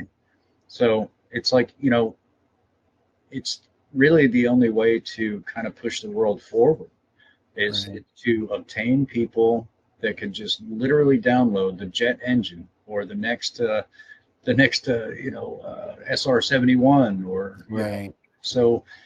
Since us experiencers are in the way of ourselves and trying to live normal lives because we're not socially acceptable, it's almost a seemingly good idea to go where you belong, and it's wrong thinking to say that. But sometimes you just want to give up and go where you belong. But also very human, though. Yeah. Well, where we belong is in society, doing the best of our abilities for the better good, and not turn yourself over to the war machine, If you want to make a big impact being an experiencer, do it as a civilian, to your family, for your family, your neighbors, your friends. The internet's here. planes are here, the telephone's here. You can make a huge impact one life at a time, you know. Absolutely. One conversation at a time. Like somebody could watch this conversation and get something out of it that hopefully will help them, you know, on their journey. So thank you so much, Eric, for coming by, chatting with me. Absolutely. So once I get that 3 hour mark, I'm like, okay, at this point, my guest is either bored or needs a break or whatever. So I'm gonna get you on out of here. But I would love to have you on back sometime. There's so much stuff we could chat about. I'd love to pick your brain about. Yeah, man, you've got great questions, and I always enjoy doing shows like that. You know, where I'm not, you know, aware of the person, what questions are asked. So it's like a new, you know, I work with a good friend of mine, and she's a counselor. And she's always trying to dig at different angles, you know, not for her, you know, information wise, but for me to learn how to dig into myself. We're just friends. She's not my counselor. She knows how to dig at different angles, and it helps me heal when I take a question a completely different way than I'm normally used to thinking about it. And I've got to sit back, and even after the show we do today, I'm going to sit back and go over some of the questions you asked, because I get to explore my own mind. Because trauma comes into the brain, and then your brain doesn't know how to deal with it very well. So it jumbles up the whole timeline, right? And so when you listen to experiencers, they're bouncing over here and bouncing over there. And what that is a traumatic response trying to out. So when people say you're jumping timelines or you must be telling a story, it's like, no, that's trauma. No, I look at it as all part of the same thing. You know, it's all the same story. It's how it's happening in your brain, how you're processing it, that you're communicating. And I think trauma has a big part to do with that, jumping from here to here, because your brain's like, hold on, let's you know. I just remembered some more details I forgot about, you know. And then it's like that, especially when it's compiled all, you know, within a 13-year car collision. You know, but and that's cool. I like to hear that, because I like, there's so many interviews of you know, you can go and people sharing your story with their audience and so forth, but with my audience, I just like to say there's so much out there you can get that. Like, let's talk about what Eric thinks about this, what Eric thinks about that. So it's good to get a little, you know, background of information, but I like to spend most of the time talking about just what your perspective is on so much of the stuff going on right now. Well, we're not far it's crazy away. We're not far away from disclosure. It's coming from every direction, and most directions are pretty silent right now. But from where I sit, in a place of privilege to know so many great people and what they're all working on, it's closing in, and there's no way these people can get away with it very much longer, you know, especially in academia. They can easily shut academia down, but they can't shut them all down at once. And now with the web and everything else, like, good luck, because we'll figure out a way, you know. I'm watching some of my email chains, and I'm like, okay, there's University of Ohio. Oh, here's somebody from Cambridge. That's so exciting, man. Here's a new person, and they're sharing information. That's so exciting. It's like a virus, and you can't kill it. There's no vaccination. It's just it's coming, and thank God. I agree. For my children and grandchildren to maybe live their life without feeling like they don't belong in this world. Yeah, because that's the part of it, is like, just admit something. Give these folks some type of acknowledgement instead of they're kooks, or what's the other one? Sleep paralysis, or knock it off. Like, y'all know something's there. Stop it. Like, just give these people some solace, you know, so they can feel like, okay, I'm not crazy. There's something to this. It's abusive, man. It really is. It really is. Yeah, it's like gaslighting for the government. It is. But eventually it'll be over, you know. And if I can spend my lifetime contributing to that, it's a life worth lived, you know. Thank God for you, man. I'm so glad you're out there, and dude, just coming on the show, it says a lot. I really appreciate it. I appreciate you inviting me on, man. Absolutely. We're going to get all your stuff, your links, YouTube channel. Don't have a website right now, right? But you got your YouTube channel. You got your documentary, Experiencer. We'll get all that linked down below. So everyone, if you want to learn more about Eric, check out his channel. There's many interviews on there with him and Heidi, who's also just an amazing soul. And you can catch him on multiple podcasts, YouTube channels. So there's a lot of stuff out there in Eric. And I feel just really honored you were able to come on here and just share your perspective on some things. I appreciate you, man. We can definitely do this show again sometime. Yes. Maybe I can get you some sneak peek clips of the #2 film.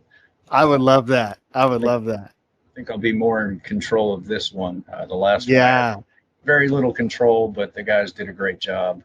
Yes. They had so much information to pile into like an hour and a half. It was impossible. So it is. It should be like a series almost, because it's so much to try to take in at once. And it's such an in-depth story, and it touches on so many different things. It should almost be a series, in my opinion. It might turn into one. Yeah. But if I can create one of these films to help one person like me, then it's worth doing. Dude, I'm sure you've already done that, like on such a massive scale. So pat yourself on the back. And really. Good thing is, long after I'm gone, it's still going to be available to help people. After that. So I mean, it's just I'm so happy to be in a position where we could do things like this. Absolutely. But yeah, man, I can't wait till next time, brother. It's good. All right, sir. Yes, I'm looking forward to that exclusive content. Absolutely. We're gonna break in here. I'll talk to you soon. I'll see you soon. All right, buddy. Talk soon. All right, have a good one.